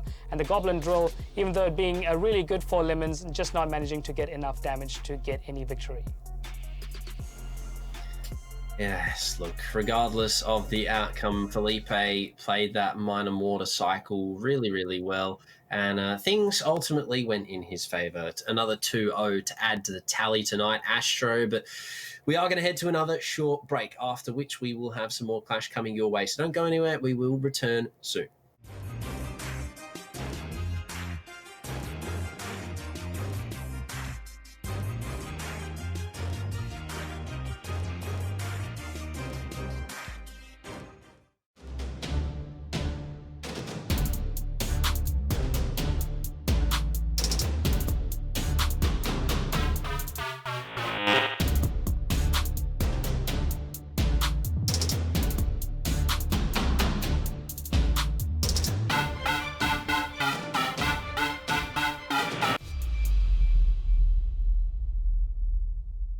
My world is my storytelling. My world is diverse. Our world. My world is astrophysics. It's always been a dream of mine. I don't know what my career pathway will be. I approach architecture from the point of view of my culture. I want to contribute to my people. It's a way I can give back. I want to change the perception of engineers. I want to take my tohu home when I graduate. Right now, it's about me. And this is my chapter.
Welcome back, ladies and gents. From the break once more, we would like to thank one of our sponsors, Roccat. The Roccat Burst Pro Air, a lightweight optical wireless RGB gaming mouse, is available now. So make sure you check that one out wherever you can. Maybe pick one up if you are so inclined. And speaking of inclined, we are going to be looking to get into our next matchup. We've had the first four, so we're coming into the final four. Professor Live versus Zulnino going forward. This is looking like it's going to be an interesting match. Yeah, we know both of these players have kind of lost our match so far, so we know that they've got everything sort of on the line. Professor Live, of course, he doesn't really want to lose this match, as of course, then that would mean the top seed for our tournament from stage one would kind of get eliminated very early on, so I'm sure he has got very high expectations of himself, but so does Zulnino in this case. Yeah, Zulnino definitely showing to be a little bit of an underdog, I guess, in most cases. He had a really good run through the lower bracket in stage one. It's coming into stage two, definitely going to be looking to deal some of that early damage, provided that he can sort of find some traction. Unfortunately for his game one of the evening, not finding the best of luck, but maybe going into game set number two, we could see him change that around. Yeah, I mean, we know in the previous matches, you know, Professor Live has got really lucky with that E-column E-barbs. Unfortunately, not so much today as he has lost using that and using Recruit's pigs as well. We know the Mortar and Minor Poison has been a little bit of a, you know, a lucky pick for Professor Live. So might he use that or might he change things up? And as for Zolnino, we have seen some on-meta decks from him tonight, but is he going to switch things up and run off-meta decks? It'll be interesting to see what Zolnino kind of gathers up with the 100+ cards available in Clash Royale.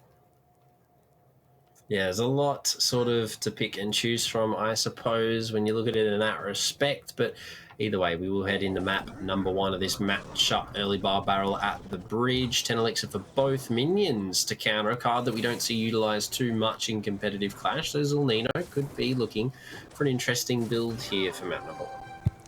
Yeah, and now we see the Queen coming in from Zolnino being played to defend against the Zappies.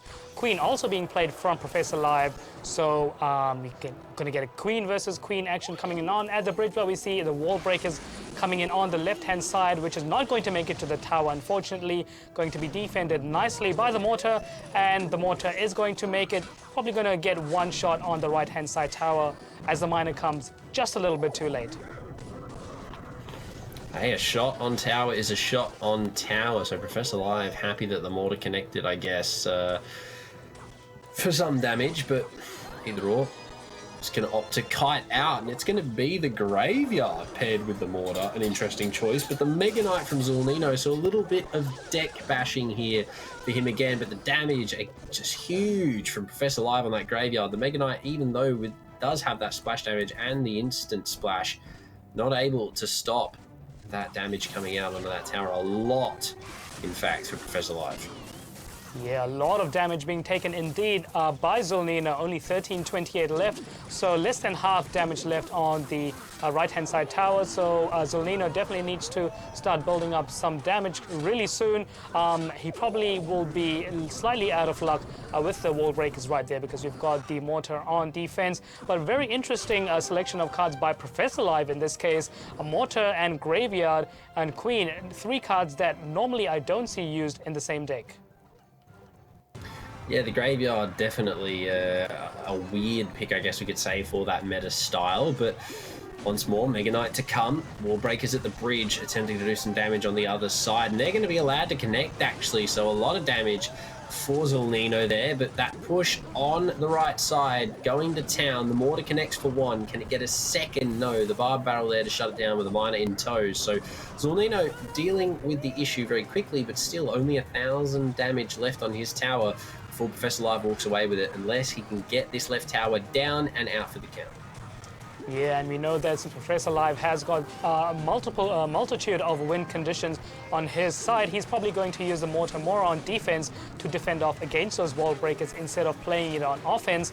And then kind of, you know, as the Mortar is dying, the wall breaker is kind of aiming for the tower, but that zap is not going to be enough, as the zappers are just going to finish it up. Graveyard coming in on the right-hand side tower, but Minions on defense is probably going to take it out quite nicely. Fireball coming and cleaning things up for now. Yeah, a lot of damage again from that skeleton Graveyard. Unfortunately not onto the tower though. The Mega Knight will be looking a little bit worse for wear, but he will connect for at least 3 swings before going down, as well as the charge swing. So Zolnino happy with the outcome on that counter push. The Barb even there to chip in for 1 as well. So Professor Live starting to let a lot of that damage sort of be percued on both of his towers right now, both of which just sitting above 1,500.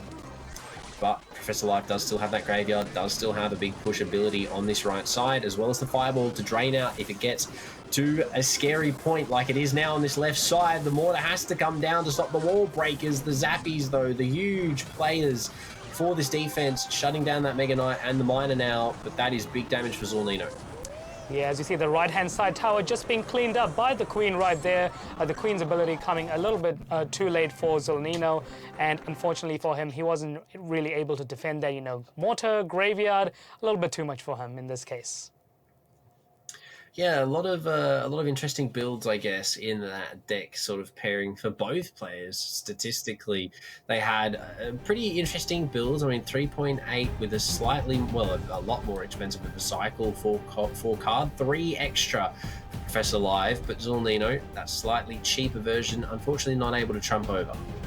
Yeah, we see Zulnino opting in for that on-meta Mega Knight wall breakers with a minor, but just not being able to be strong enough to defend against Professor Live. Slightly off-meta deck selection right there. So we see these two players kind of switching in game styles, play styles, kind of having a little bit of mind games. But unfortunately for Zulnino, things are not working out just yet. So he really needs to decide some good tricks up his sleeve if he wants to win the next match. Yeah, he's going to have to do something because if he doesn't, it's going to be a very quick 2-0 for Professor Live. And I mean, we saw it yesterday. We talked about it at the start of the show, a dominant player in the ending of stage 1. So coming into stage 2, still looking to make that big impact and lock himself in for a high-ranking spot. Zulnino now has to clutch up. Professor Live with that Barb Hut is going to lock us in for the E-Golem pick from him. Yeah, once we see that Barb Hut from Professor Live, you probably can guess what it might be. E-Golem, a very popular option right there. A little bit of BM by Professor Live as well, as we see the Bomber and the Ice Wizard kind of cleaning up those Barbarians played at the bridge. No damage done so far from each other, with a little bit of stalemate going on at the bridge. Yeah, not too much able to make it over for each player, but it is going to be the E-Giant in the back to start walking his way up on the right side here. And Professor Live, it's going to have to be a pretty good defense, provided that E-Giant has been so scary as of tonight so far. But the lightning spell to clean out both the dragons, the battle healer now the only thing left in the way of the Giant, but it is going to be the Barb Hut to kite.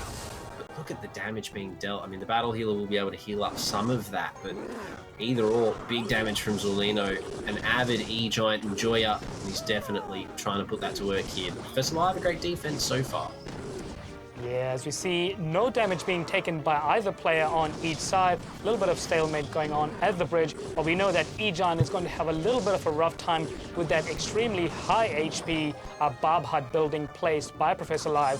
So probably better for Professor Live that he didn't opt in for that E-Barbs instead of that Barb Hut.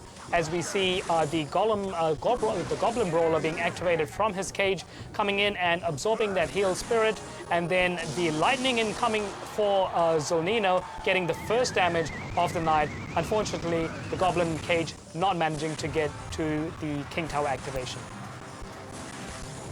Yeah, Professor Live, a little bit upset that the King Tower couldn't be activated there, but conceding a lot of damage yet to deal any. So he's got to have something connect here sometime soon. Still has 2 cards in pocket to play with.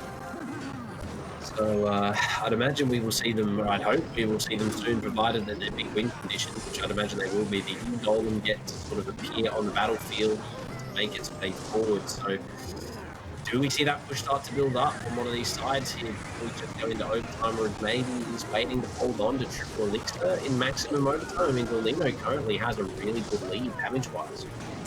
Yeah, as we see that lightning coming in once again from Zulnino, just clearing up that Electro Dragon. Still not seeing the E-Golem played by Professor Live. Might that be because of tactical reasons? Might that be because of matchup reasons? As we see the Tornado, the last card being played by Zulnino, and the E-Giant trying to make it to the tower, unfortunately just being getting eaten up by Professor Live's defense. No mirror for Zulnino's E-Giant deck in this case. Yeah, there's no mirror whatsoever, and still no E-Golem from Professor Live. I mean, he's got 2 cards in the pocket. Definitely looks like he's waiting for that triple elixir to start building that push up, but no, there you go. As I say, it will start to appear now in the backside on the right, as the E-Giant makes his way once more up the lane.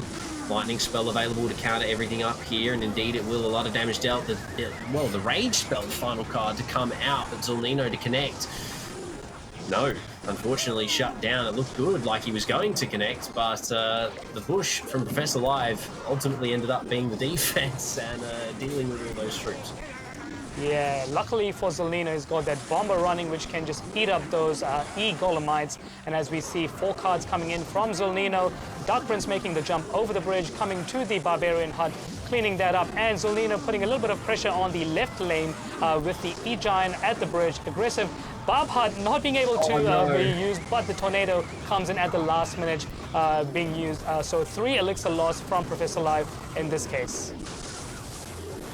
Right side starting to heat up. A lot of cards being placed. The E-Giant will connect, but not a lot of health means not a lot of damage dealt as everything makes its way to the tower on the right side. E-Golem gets there, starts dealing damage. Dolomite's go to town. So much damage being dealt. 400 overall from Zolnino conceding. The good game for Professor Live as well, but with 20 seconds left, he's going to have to hold on this defense and deal with this Electro Giant if he wants to lock it in, because when it comes to overtime, the health burn isn't going to be available to do too much. But no, he's not even going to attempt to defend it. The Rage Spell will kick the tower. Zolnino locks himself in for game number 3, walking away with a victory on map number 2.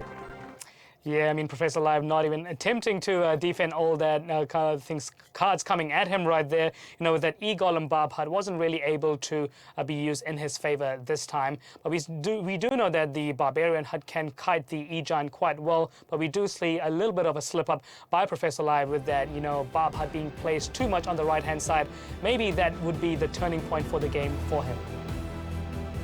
Yeah, maybe had he not had to spend that 3 elixir to Tornado it back, look, could have been different.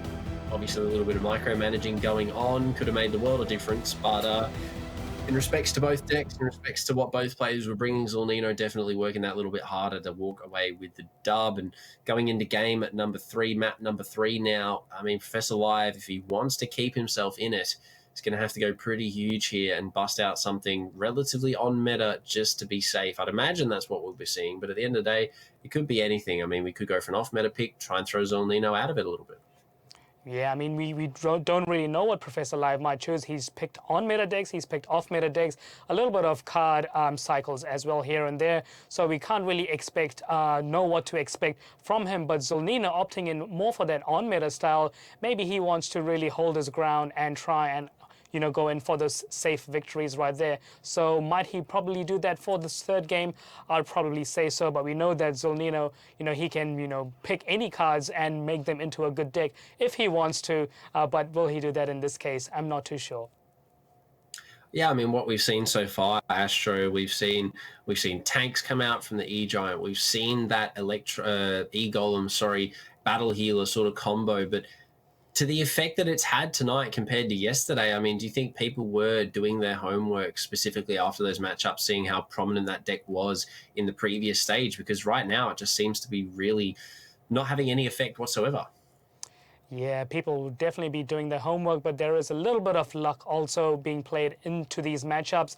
As we see, you know, Zolnino running that E-Giant, a little bit safer option for him. E-Giant being a slightly easier archetype, you know, just put the E-Giant down and spam troops behind him and hope for a good defense right there. Luckily for him, being a little bit of an advantage in this case, but he does not really have that E-Giant anymore to use in that 3rd deck. So what is he going to use? We'll yet to see what he might do in this case. Yeah, it's going to be an interesting build. I mean, there's a lot available. We still have Hog Riders for both players to come out, so maybe a bit of Hog EQ. We could even see maybe more of an original tank. We saw a couple of Giants, I believe, in Playday number 3, so we could maybe even see Giants. We only saw 3 Muskets once, but the one time that we did see it, it did big damage. So could be a possibility. You never know. I mean, there's a lot available. Skeleton Kings, I believe, for both players, possibly still available if my mind doesn't fail me, which it does sometimes. But there's still a lot of different archetypes that these 2 players can opt to choose for, provided they want to go forward with said archetypes. I mean, we know Zolnino likes more of those heavier end decks.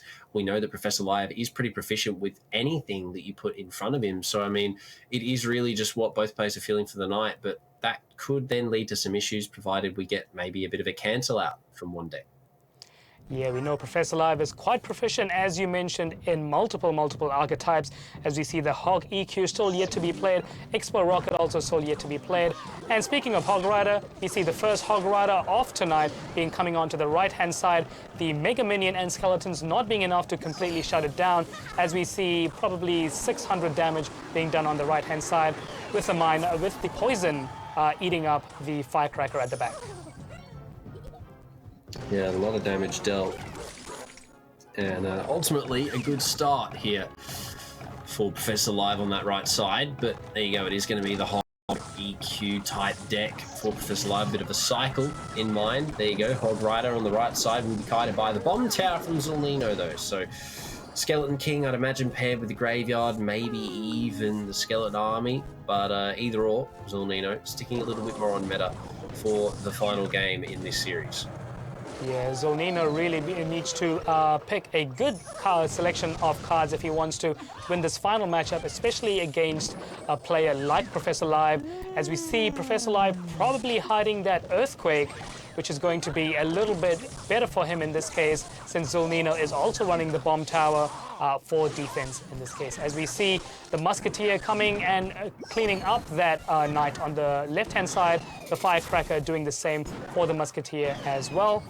The Skeletons played just a little bit too late, is not going to target the Firecracker in time. Well, a 4-for-4 trade for both players is good. But once more, the Bomb Tower used the Earthquake to pair, deals with the building well, but it is going to be a double commit here from Zolnino. 8 Elixir to deal with that Hog Rider. So a trade going in favour of Professor Live, but there you go, the Graveyard, as predicted, to come out from Zolnino. The ability of the King not dropped. So maybe not as much damage as maybe he could have found, but regardless, Professor Live still holds the lead. Not as comfortably as just before, though. Yeah, Professor Live holds a lead for about 200 or 300 as we see that poison coming in and shortening that lead right there. And we see a Musketeer back on the right-hand side tower with the Knight coming in from the back from Professor Live as well. So we're probably going to see a build-up of cards as he prepares for his Hog. Interesting, playing on the left-hand side instead of the right-hand side. And now he's probably going to aim for that Graveyard counter push as we see the Skeletons from the Graveyard getting heaps of shots on the tower, but the Earthquake coming in on defense as well as the Log. Yeah, 2 Teslas as well available, has a lot of avenues for defense. Hog Rider down, no Bomb Tower there, but no, just in time on the cycle. Gets it off in front of the tower before it connects. And that means that he isn't going to get any shots off, unfortunately. The Earthquake will do some damage for some consolidation, but that is a lot of Elixir spent. Not a whole lot of tower damage in comparison as Zolnino starts to now whittle away on this right side just that bit more. With the poison, with the Graveyard, the Hog once more drawn out. And there you go, cycle to come back round, and Zolnino takes the lead. Yeah, as we see a flurry of troops at the bridge. Musketeer going to connect to the tower, getting multiple shots. 1, 2, 3, 4, 5, 6, and 7 shots onto that tower right there. Poison coming in. A little bit of a mistake from Professor Live as he gives up the final match. Unfortunately for him, Zolnino takes out the crown. There you go, Zolnino from the depths comes forward and collects his victory. Ultimately, in 3 games, it took him a little bit to warm up, but he managed to come back with the clutch and find the 2-1 victory. An interesting deck to finish it off, but ultimately one that I could say somewhat fits in the meta currently. Wow, what an amazing matchup from Zolnino, you know, beating one of the strongest players that we've had in the tournament so far. As you said, an underdog, definitely one to look out for. 3.6, so it's going to be 1 Elixir heavier than Professor Live, and definitely makes that 4-card cycle much, much heavier as well. In this case, an advantage for Zolnino over one of the best players in the tournament, sadly having to bow out a little too early. Yeah, just completely shutting down that last deck with that Bomb Tower arguably was really the only thing stopping Professor Live there. And I mean, the rest of the deck's bought by Zolnino. First one, maybe not the hottest of the 3, but the rest of them after that definitely dealing some good damage. The Mega Knight combo was pretty good, but ultimately more to triumph. Yeah, we know that Mega Knight right there, not so lucky for him, but the Mortar being the opposite case. As we see Professor Live opting in for that E-Golem Babha deck again. Not quite lucky for him, second time unlucky for tonight, but Zolnino's slightly easier matchup using that E-Giant with the Tornado, just managing to get that win, evening things up as we head into the 3rd deck. Yeah, 3rd deck from Professor Live, as mentioned already, that Bomb Tower just completely closing it down. And that was really the only win condition available. I mean, not really a lot of tanking cards other than the Knight available for Professor Live, and no real damage dealers. I mean, other than the Firecracker in the back, not really too much available other than those direct damage spells. So could have been a reason why we saw it go, unfortunately, a little bit sideways for him. But Zolnino, regardless, walks away with the victory. Yeah, Professor Live quite unlucky right there, allowing that, you know, the Valkyrie and the Musketeer kind of connecting to the tower in the very last instance. A lot of things happening at the bridge, but Professor Live just kind of let that Musketeer slip through with all the drama that was happening and getting probably about 6 or 7 shots and then just leaving about 300 HP for Zolnino to finish it up. So, yeah, interesting match. Really interesting match and a great game regardless. Going into our next one though, for the coming up head-to-head on your screen right now, Lemons versus Orange Blizzard. Lemons unfortunately not having the greatest of runs, but Orange Blizzard, I mean, we look at his win rate, he's definitely feeling that too. Yeah, Orange Blizzard not having so much luck with that Golem pump deck. Might he use it again is yet to see, but Lemons definitely started off with a really high win rate, but has sort of come down as the tournament has progressed. So each of these players really needs to bring something to the arena if they want to move forward with stage 2. Yeah, the pump deck really not connecting, unfortunately, whatsoever for Orange Blizzard. So if he does bring it and Lemons manages to outpace him with that Goblin Barrel mirror, something along the lines of even the Minor Goblin Drill, could definitely be something that shuts him down very quickly. And this could be a very quick 2-0, but I don't think Orange Blizzard's going to let it happen in that type of fashion. I mean, are we really expecting him to bring the Golem deck, provided that it had not a great showing the time it was bought tonight? Yeah, he didn't really have much luck with that Golem deck, but as we head into the first matchup with Orange Blizzard and Lemons, we kind of know that Lemons really likes his mirror with the spammy troops like the Goblin Barrel, but in this case we're going to see the Hog Rider being played in from Lemons with a Guards on defense. So do we expect a Hog EQ, maybe a Hog 2.6, or maybe something more interesting as we see the Skeleton Dragons coming onto the left-hand side? Yeah, Skeleton Dragons looking to go huge, but the Arch Queen down, the Quote ability not going to be activated as the cleanup is relatively quick. Inferno Dragon here as well for Orange Blizzard, so could be somewhat similar to that Golem deck, but with Lemons showing the Hog cycle here. It's going to be looking for early damage indeed, and there you go. Earthquake to shut that Tombstone down. It's going to open the avenue for the Hog Rider to come out. Lava Hound at the back left. Perfect read from Lemons. Send the troops in on the right. The Guards there. Hold for 1. Not a second, unfortunately. Orange Blizzard takes a little bit of damage, but now has both pushes coming from both sides. Yeah, good damage right there, but we do see this Lava Hound kind of, being built up on the left-hand side with the Skeleton Dragons kind of behind it, but the Queen is going to finish things up. No activation of the Queen's ability from Lemons, but the arrows is just going to come and is finishing things up. But Lemons opts in for the Valkyrie and Hog at the bridge, is going to connect a couple of shots. 1, 2, 3, right there, 4, and probably not the 5th one there as the fire spread comes and cleans up those lava pups. Great trade on the lava pups. I mean, 1 elixir for 7 when you look at the cost of a Lava Hound. Surprised we didn't see the loon from Orange Blizzard. I mean, the only real air defense available here for Lemons is that Arch Queen, is that Fire Spirit. Depending on what that last spell is, could be a poison, could be a rocket, maybe a fireball. Either way, that right tower is going to concede now, so Lemons finding himself a good lead here. At the bridge there is the balloon though, the lava balloon for Orange Blizzard, maybe a rage spell impaired, the dragons as well to come, but there it is, the cannon. Final card from Lemons and Al-Qaeda by the Tombstone. This could be going on. Continuing from this, because the balloon's going to connect for 1. Can it get the second? No, taken down too quickly. But the death damage dealt is immense, and the second Lava Hound to come, Lemons is going to have to start getting some Archer Queens on the board. Yeah, unfortunate cannon placement there by Lemons, not going to quite kite the, not going to quite defend against the Lava Hound right there, but nonetheless it's going to get a lot of damage as we see only 2 HP left on the left-hand side tower. No need for any spells as we head into overtime now with both of their towers being relatively equal in HP. Will we see a Lava Hound in the pocket? Could do, definitely an aggressive Lava Hound, maybe even on that sort of back half of the map, or lemon side of the board, we should say. But it is going to just be the constant cycle of the Hog Rider and an attempt from Lemons to get as much damage as he can possibly find. However, only leading by 200. Another balloon at the bridge paired with those Bone Dragons. The cannon to come down once more. The Valkyrie will be able to kite those Bone Dragons, but in doing so, the balloon is going to be allowed to get so close. Not connect to the drop, though. The death damage will be dealt. The Bone Dragons coming in huge. A couple of hits each for them before being taken down. And the Hog Rider completely shut down by Orange Blizzard.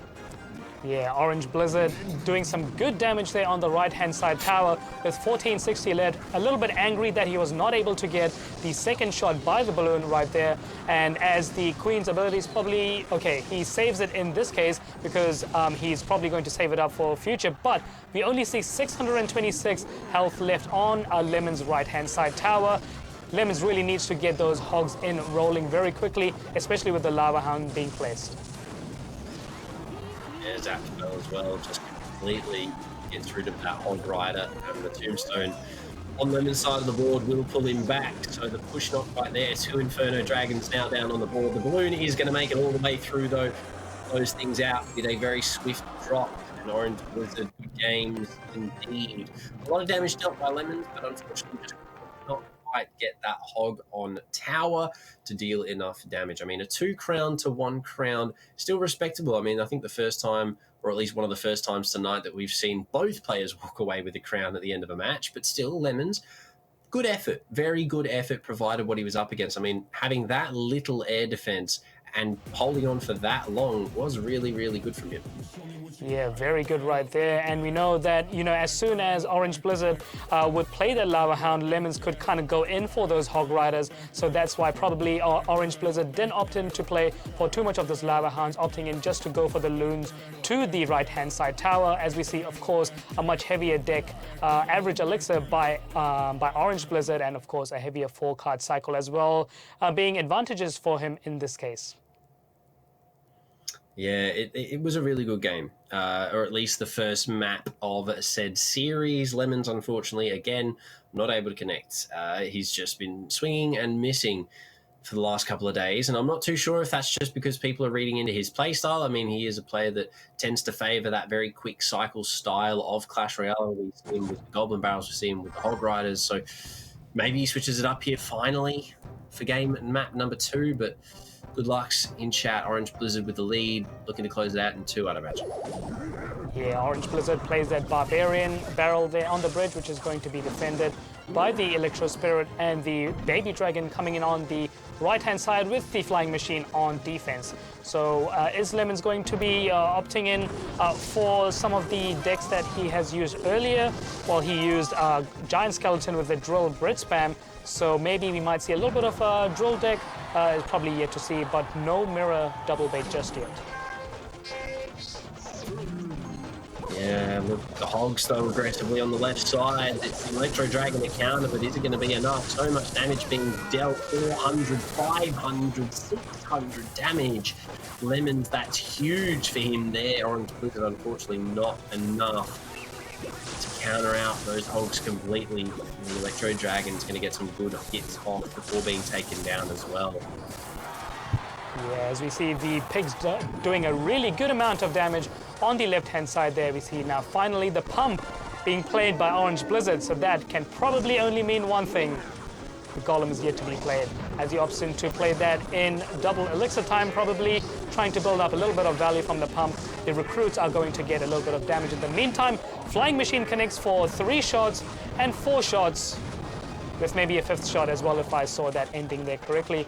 Huge amount of damage played by Lemons. Orange Blizzard really needs to do some magic in double elixir time, as we see the Golem coming in on the left-hand side. Yeah, just as he gets to the bridge, double elixir should hit, so should be able to stack up some troops just behind. Let's go for a play on this left side here, Lemons. Going off the defense in the back with the Zappies. Does have a fireball as well, Goblin Cage to fight. Golden Knight of his own to come down. The Electro Dragon at the lake do some damage to the Flying Machine with counter. Baby Dragon there to deal the Flying Machine a lot, going back and forth right now. So much damage being dealt. Golden Knight will get the dash off the fireball there to get rid of both of the dragons. The Golden Knight and the death damage will be taken down. So the Golem does a considerable amount of damage, both in a couple of swings and death damage, but Orange Blizzard definitely not happy with how that one panned out. Yeah, Orange Blizzard was really hoping that Golden Knight would have connected to the tower, but nonetheless, we see the Royal Hugs coming on the right-hand side. A little bit of a pressure push from Lemons because Orange Blizzard had played that Golem, so we really need that Golem to be connecting. But so many troops swarming the Golem, it is going to make to the tower, but I don't think it's going to be quite enough for Orange Blizzard in the final few seconds. Yeah, unfortunately not. It's going to be Orange Blizzard with the death damage. No, it's not. Lemons clutches it out. Could have had Orange Blizzard take it to overtime there. It was close.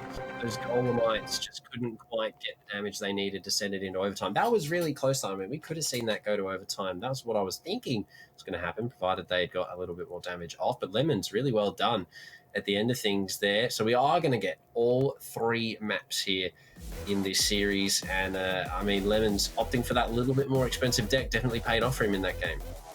Yeah, I mean, you know, kind of beating Orange Blizzard's bread and butter there, Golem, you know, it was really, really close there at the end, and Lemons kind of calculated that perfectly, knowing that he probably didn't need to defend against that. He did definitely leave it a little bit too close, but we see the 4-card cycle being the same from both of these players, which is probably maybe why things got so close towards the end.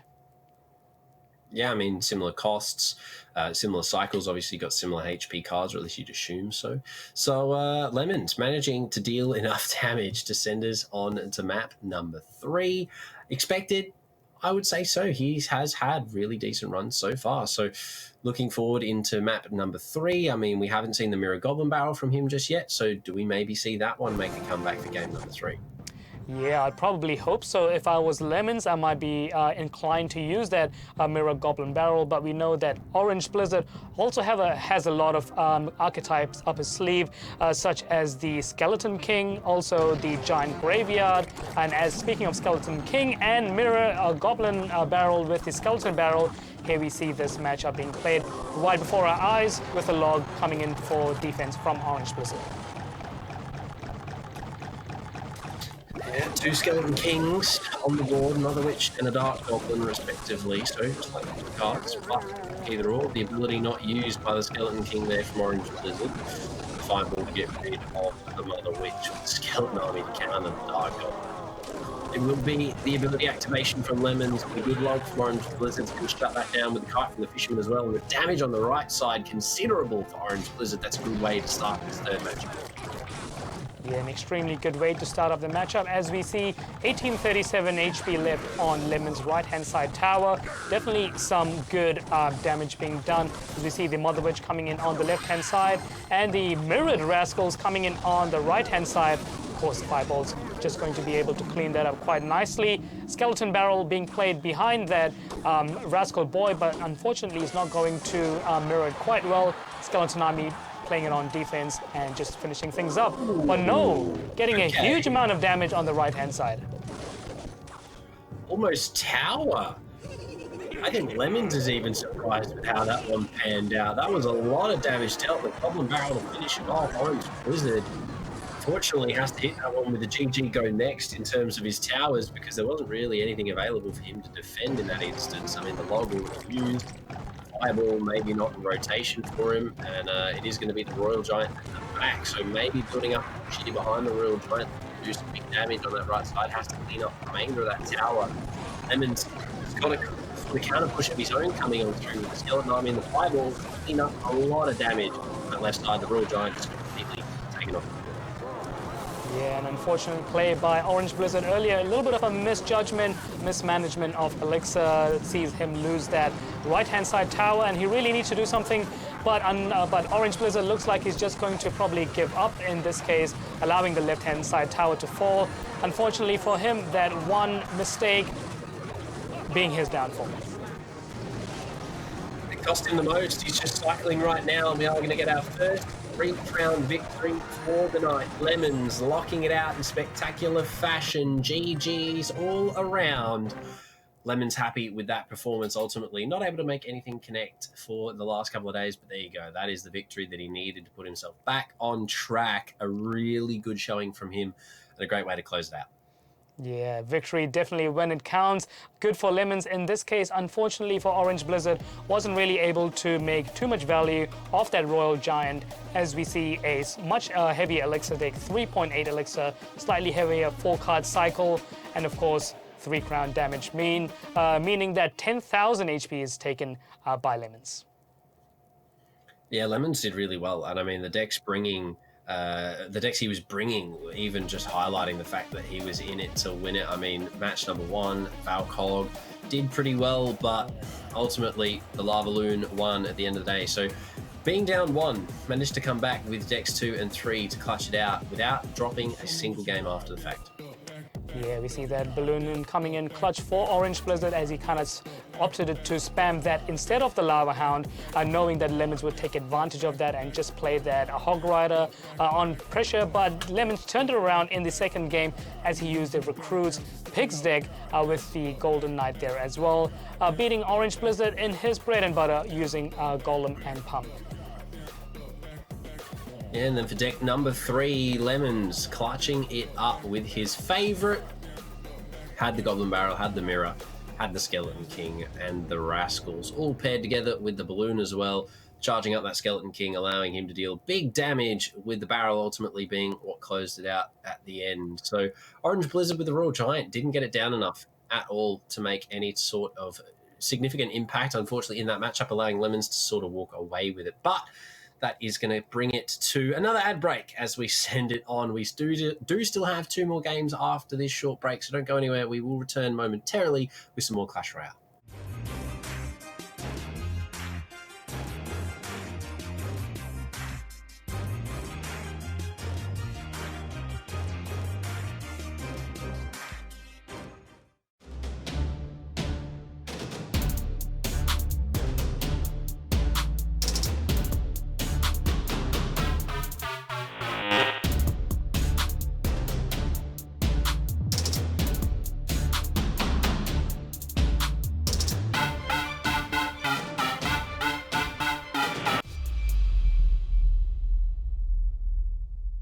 My world is my storytelling. My world is diverse. Our world. My world is astrophysics. It's always been a dream of mine. I don't know what my career pathway will be. I approach architecture from the point of view of my culture. I want to contribute to my people. It's a way I can give back. I want to change the perception of engineers. I want to take my tohu home when I graduate. Right now, it's about me. And this is my chapter.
Welcome back from the break. Some insane games up until this point, but we have two more absolute bangers to come for the evening. Our next matchup after this short break is going to be SB versus Default. Two absolutely insane players. Yeah, two powerhouses. I'm really looking forward to this matchup, SB versus Default. Of course, SB beating one of the best players that we've had in the tournament so far, Professor Live, and of course, Default beating SB in one of the previous matches. So it might be a little bit of a revenge matchup in this case. It'll be interesting to see what the outcome will be at the end of this. Yeah, 4th seed versus 13th seed. Pretty stark difference if we look at placings through the qualifiers. But in saying that, very similar win rates for both players and similar positions that they find themselves in. And as you said, obviously Default taking the dub in the previous iteration. So we'll see if that happens again here. We've got SB versus Default. Map number 1. What are the decks you're expecting right off the bat? Yeah, so we know that SB has ran E-Giant Bowler in the past, as well as that Graveyard Cannon card, but we see now the Wall Breakers coming in, and of course the Skeleton Dragons on defense, and of course a Bat Spy defense by default as well. So we're probably looking for maybe a Miner, maybe a Mega Knight played by default, but of course that Lava Loon played by SB.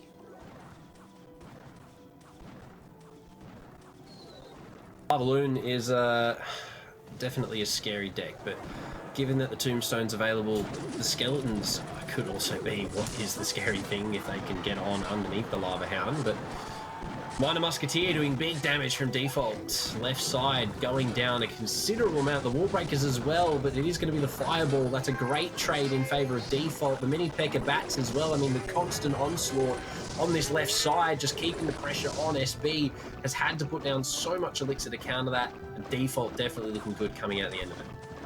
Yeah, definitely good right there, but the Skeleton Dragons are going to get about 6 or 7 shots on default's tower, to taking it down to 2168. Of course, Mirror being a very interesting selection of card for this deck, knowing that he's running Wall Breakers.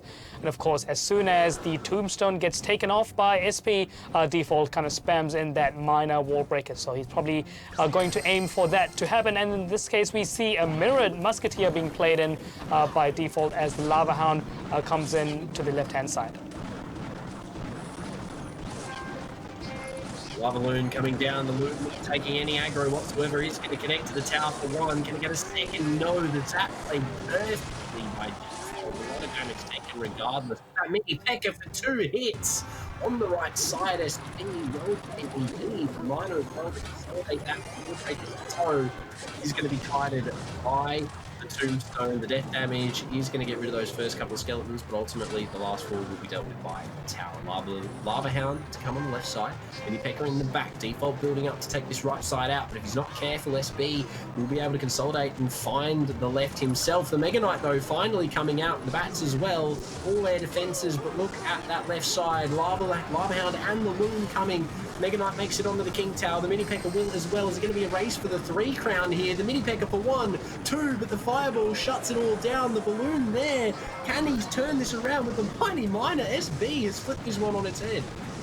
Yeah, some crazy amount of great gameplay playing by there, and the Mighty Miner coming in at the very end with the Lava Hound being played on the left-hand side. Skeleton Dragons coming in now, Bats on defense, and Musketeer also on defense, probably just going to clean up this Lava Hound as we head into overtime. Now a little bit of stalemate and even amount of HP by both players. We see a Tombstone coming in on the left-hand side there, but default hoping for that 3 crown victory with a high aggressive Mini P.E.K.K.A. and also the Mighty Miner. Oh, another hit on the King Tower from the Mini P.E.K.K.A. That's massive. But default now has to deal with this Lava Hound that's been dealing so much damage to him at the moment. The Zap there to get rid of the Bat. The Mirror is going to have to come out, but a perfect placement of those Bone Dragons is going to take those Bats out. The Wall Breaker's been used to kite now. The Musketeer takes the front to the Fireball. The Miner gets onto the King Tower. The Mirror there for the Bats once more. Not much air defense available, but the Mighty Miner going to town. It's been.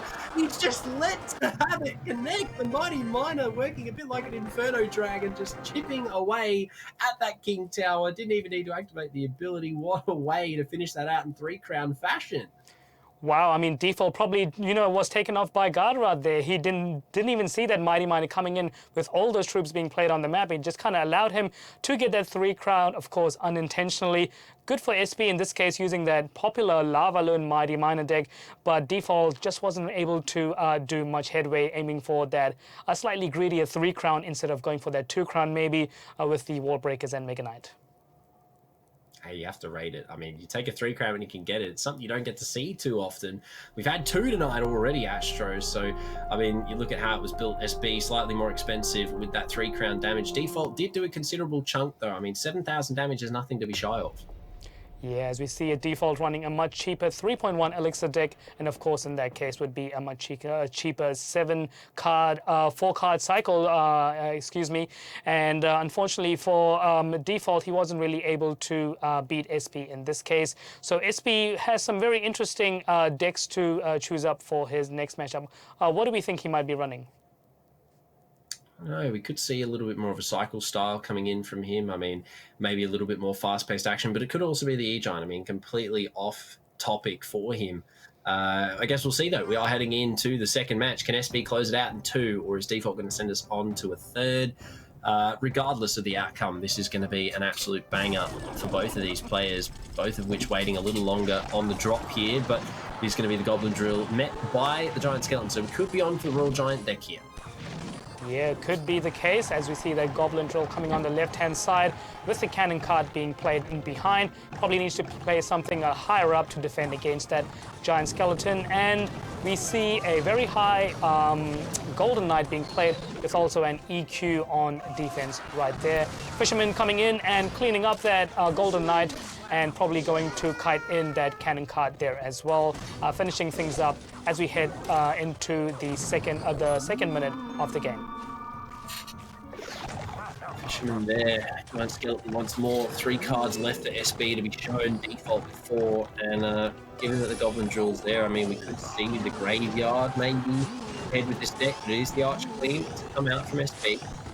The damage being dealt by the Magic Archer, though, through 3 hits onto the Crown Tower, and that Princess Tower Barb Barrel to get in behind, do some damage. The Queen ability once more to be activated. The cannon card dealt with quickly. The death damage, unfortunately, not close enough to the tower to connect. The Queen will get 1 or 2 shots off before going down, as well as the Fisherman for 1. So good damage traded back and forth here. Default ultimately coming out on top by a couple of health points. Yeah, definitely coming on top there due to that Magic Archer being placed very nicely. As we see an unfortunate, the Golden Knight being played, unfortunately not being able to activate the King Tower right there. But of course, some definitely good Magic Archer placements by Default, as we see it taking the Giant Skeleton out at the bridge. And of course, a little bit of the Champion's Dash being used. Not being able to take it out just yet is going to make it past the bridge, and then now being eaten up by that Magic Archer. Yeah, some good damage dealt. SB takes the lead here. But still, both win conditions, I'd imagine, at the moment being sort of hidden for both players. That Earthquake does a good amount of damage. Paired with the Log, though, it's going to help clean things up to some degree. Giant Skeleton at the bridge, aggressive once more. A Golden Knight to greet it. Goblin Drill will make it onto the tower. Some damage dealt. Goblins don't connect, though, as the Skeletons are there to clean it up. The Tornado as well to drag the Giant Skeleton away, and unfortunately the dash not connecting. Archer Queen will be placed in the middle for the defense, part not connecting onto the Queen Tower, and both players struggling to find something to connect. There it is, the Royal Giant as predicted at the bridge to try and find this final damage here, but it is the Goblin Drill used as a kite, as building card. 1 shot though, no, nothing from the Royal Giant to make it onto the tower, and we're going to go into overtime here. SB leading the charge. Yeah, that's right. 1708 damage being done. HP left for Default, and we see that a Fisherman coming in and pulling the cannon card. But yeah, the Royal Giant being hidden right until the very end into overtime, and just being played there very conservatively at the end. Of course, as the Goblin Drill comes in on the left-hand side, taking a little bit of damage off, but of course the Giant Skeleton coming in on the left-hand side and is not being able to be kited off to the Royal Ghost and getting in 1 shot and 2 shots, but of course Tornado coming in clutch on the left-hand side and not getting the death damage done and killing him off. That would have been a good game, but the Tornado coming in clutch, getting rid of it. making it not connect. The Royal Giant at the bridge, though, could be the end of it. If he can connect, the Goblin Drill used once more. Golden Knight trying to do his best to take it out, that Royal Giant, but it is going to make it on through. No, the Tornado once more to shut it down. The death damage cleans up the rest of those Goblins, but some damage has been dealt. I mean, we look at it, the tower slowly starts to dwindle. 700 health remaining. As Default holds on for his dear life here as the defense just keeps coming out. The Iwi is coming in huge. The Earthquake once more. Royal Giant for 1, Royal Giant for 2, and it is the Earthquake. Needed one more tick with the log to close things out. SB in a very quick 2-0 fashion once more will take the win. Yeah, very well played there from SB using that Royal Giant. You know, even though he played it a little bit conservatively, he managed to get a lot of those Royal Giants down in that final 2 minutes, especially with that Giant Skeleton and the Queen. Just managed to, you know, kill off all Default's troops that he played at the bridge. Of course, Default himself using a bridge spam, but in this case being slightly cheaper with a 3.1 drill deck and having a much cheaper 4-card cycle 7 right there. Unfortunately, not being advantages for Default. Yeah, look, unfortunately for Default, just could not get it to connect. SB just playing the better game, ultimately, having that better micromanaging. I mean, the use of the cards, the style of the cards. I mean, the Royal Giant, Giant Skeleton had the death damage to shut down those counter pushes, everything available. I mean, let's just refresh ourselves. Deck number 1, ultimately leading us to where we ended up with that Lava Loon combo. Just it ended up being the Mighty Miner that was the show.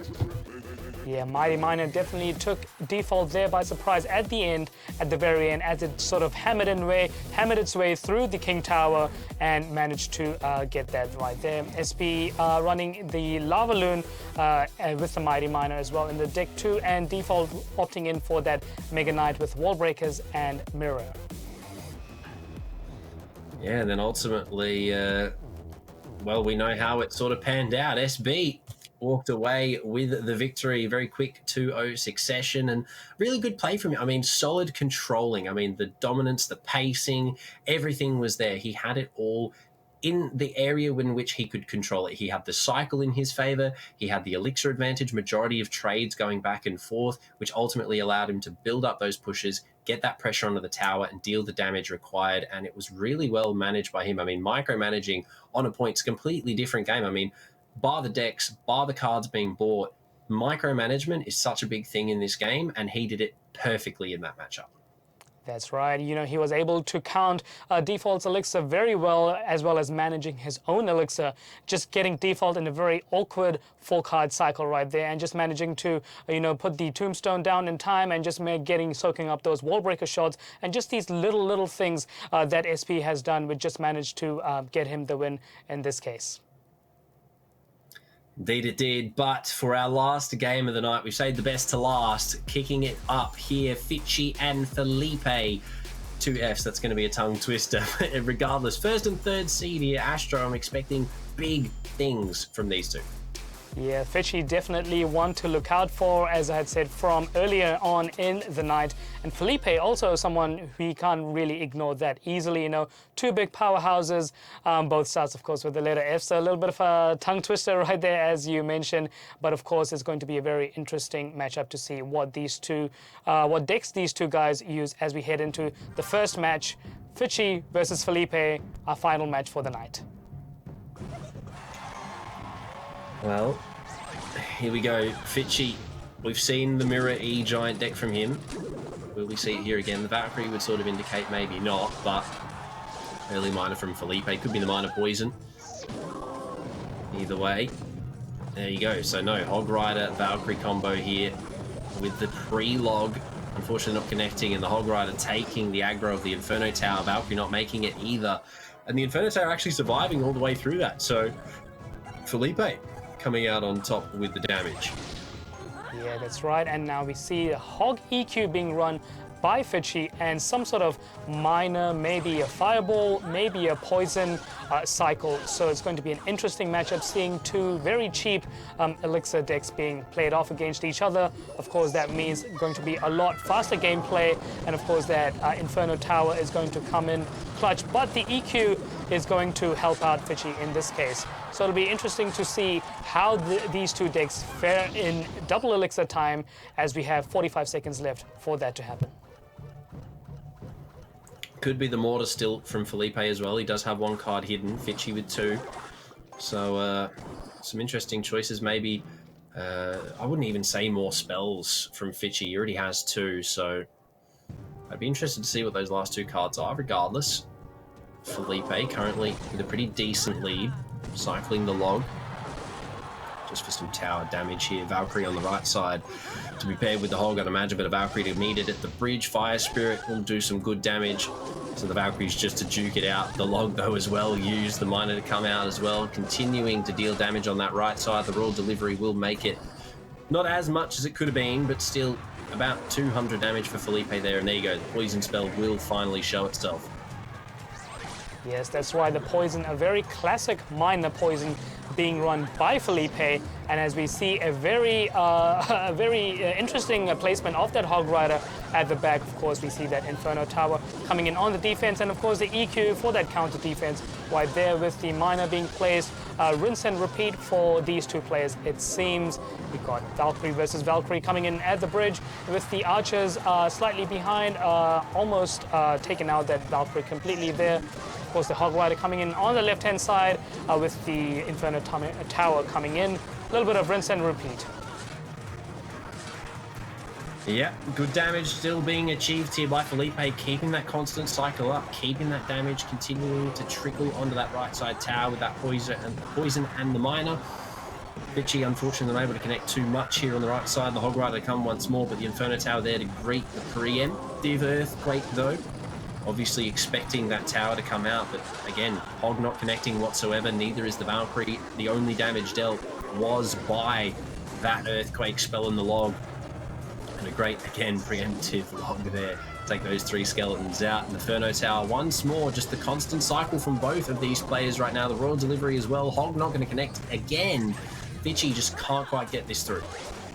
No, he's having a little bit of tough time getting his Hog to the tower, but of course he can just kind of cycle those EQs as much as he can, but it looks like Felipe is probably going to opt in for that minor poison cycle, and it looks like it's probably going to do him a little bit of dividends as the Royal Delivery comes in on the defense with the Valk getting one shot on the tower. Ooh. Only 544 left.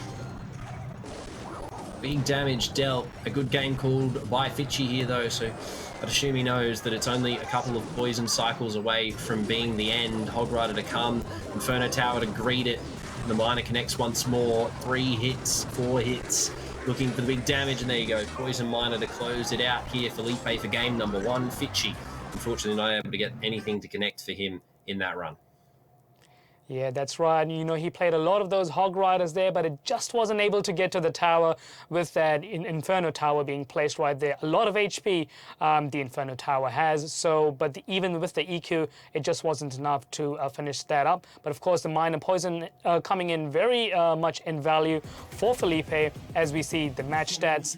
Similar average elixir, slightly cheaper for Felipe, and of course, him getting almost double the amount of damage that Fitchy has got.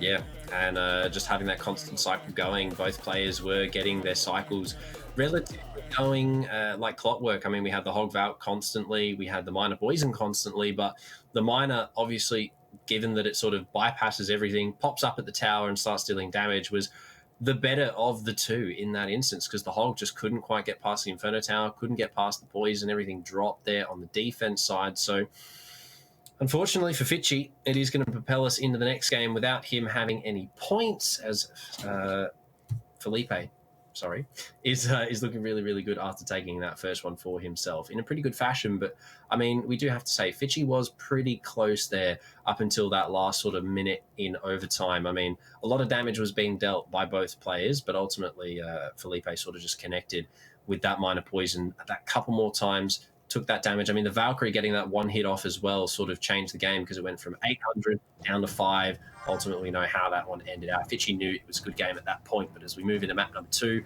I'm expecting the Mirror E-Giant here if Fitchy wants to take it to 3, but I mean, Felipe, he's probably expecting that as well.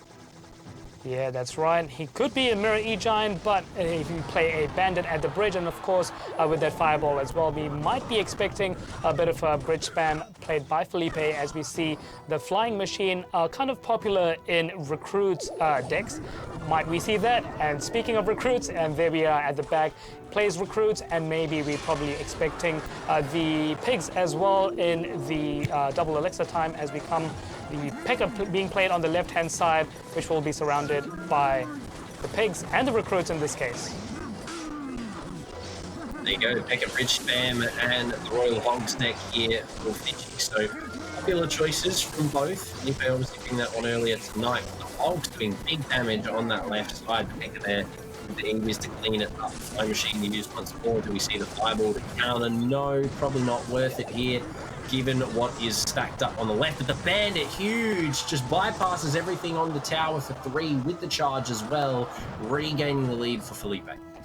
Yeah, very well Bandit played there by Felipe, getting only 1687 HP being left for Fiji. So the Pekka Bridge Spam, a very classic deck, of course one of the highest win rate decks in ladder and challenges so far, as you see that high Pekka being placed to defend off against the Golden Knight. Of course, we don't want that Golden Knight being used, his champion's ability, we don't want it to be used and get to the tower. As we see now the Mother Witch coming in behind and turning in some of those Recruits into Cursed Hogs. Of course, a Ram Rider being placed on the left-hand side as well, which might get, got kited by the Goblin Cage, and then you get a huge amount of damage on the left-hand side as everything connects for him and takes it off. There you go. All Felipe has to do now is play defense with 50 seconds left. He's going for the 3 crown. The Ram connects, the Hogs connect. It's a big damage being dealt. Fitchy knows at this point that the game is pretty much set as is. He will continue to attempt to take one of these towers down. But Felipe, given that he has that crown locked in, given that he's had a pretty good run so far, I mean, he is looking good. Just play hard defense here to lock things out. Fireball on the left as it all starts to stack up. Needs to get a Pekka down on one of these sides to help defend. There you go. The left will be where it goes. The Hogs to come down. Last 15 seconds left, and unfortunately for Fitchy, it's not going to culminate. It's good games already. He knows that the jig is up for Felipe in pretty spectacular fashion with that Pekka there. He's going to walk away with a very swift 2-0 victory. Yeah, very well played there by Felipe, using that Pekka Bridge Spam, the classic deck, one of the highest win rate decks, of course, to eating up those Recruit Pigs like it's nothing. Of course, that Fireball kind of taking off the Flying Machine, as well as the Mother Witch, and the Recruits getting in a huge amount of value for him, as we see an even amount of average elixir being played by both players. Of course, the same 4-card cycle as well, but a huge more amount of damage by Felipe compared to Fitchy. Yeah, I mean, very similar, well, in fact, the same cost, the same 4-card cycle, but yeah, Felipe ultimately once more micromanaging. We spoke about in the previous matchup, doing it great again here in this similar game. But, I mean, Felipe, very great deck picks. I was expecting to see, the Mirror E-Giant deck, from Fitchy, but we didn't get to see it. We saw the Hog Valk cycle, and that really was sort of telling, I think, of how this one was going to play out. Yeah, that's right. No Mirror E-Giant, but we see the Hog EQ being played more than one time in tonight's tournament. Of course, that Minor Poison there by Felipe, just coming in clutch as we head into deck 2. Classic Bridge Spam with that Mother Witch being substituted, and of course the Ram Rider against the classic Recruit Pigs. Unfortunately for Fitchy, even though with the same average elixir and the same amount of 4-card cycle, he just wasn't able to get that advantage in this case, giving Felipe the final win for the night. Yeah, Felipe looked really, really good in doing so as well. I mean, playing it perfectly. We had the multitude use Pekka. I mean, we saw it on the offense, we saw it on the defense. Everything was looking really good for him, but regardless, at the end of the night for the play day, number 1 of stage 2, the bracket is looking like it's shaping up to be an interesting one for the play day next week. And there we go. We see everyone sort of settling in to where they currently sit in the bracket. Yeah, SB and Default. That matchup being, of course, won by SB. So we see SB and Felipe in that upper bracket stage. So that'll be a very interesting matchup to look out for in the second match. And I think we've got Fitchy and Lemons down below with Zulnino and Default. So that'll be some interesting gameplay to see, and especially I'm interested to see what Lemons and Fitchy will bring out to tomorrow's matches. Professor Live and Orange Blizzard, unfortunately, not continuing. They are sent home, the first two to go for stage 2. I mean, an insane way to kick the night off. Astro, final thoughts for how you think things are going to pan out in the next playdate? Well, I definitely think, SB is one to look out for, as well as Default. These are my kind of top 2 picks that I had for the MVP. And of course, if you want to make your own MVP selection, you can go ahead and do that in the comments section as well. But who do you think might end up taking this all with that $3,000 crown victory, Proto? I think I'm gonna go with Default or Fitchy if I had to pick. But either way, we would like to thank the UOA for all the help so far in stage 1 and 2. And other than that, that is all from us tonight on Clash Royale here. We've had an absolute heater for the first night of stage 2. Make sure you tune in same time next week, as we will be returning for, I believe, the final playday. And we will have some good fun on it, I imagine. But other than that, have a good one, and we will see you next time.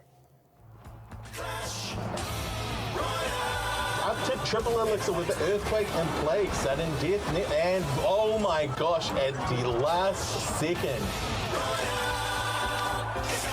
That was actually a big upset. Sudden death. I think it's their game right there. Go Zero. There you have it. Congratulations, what a great game.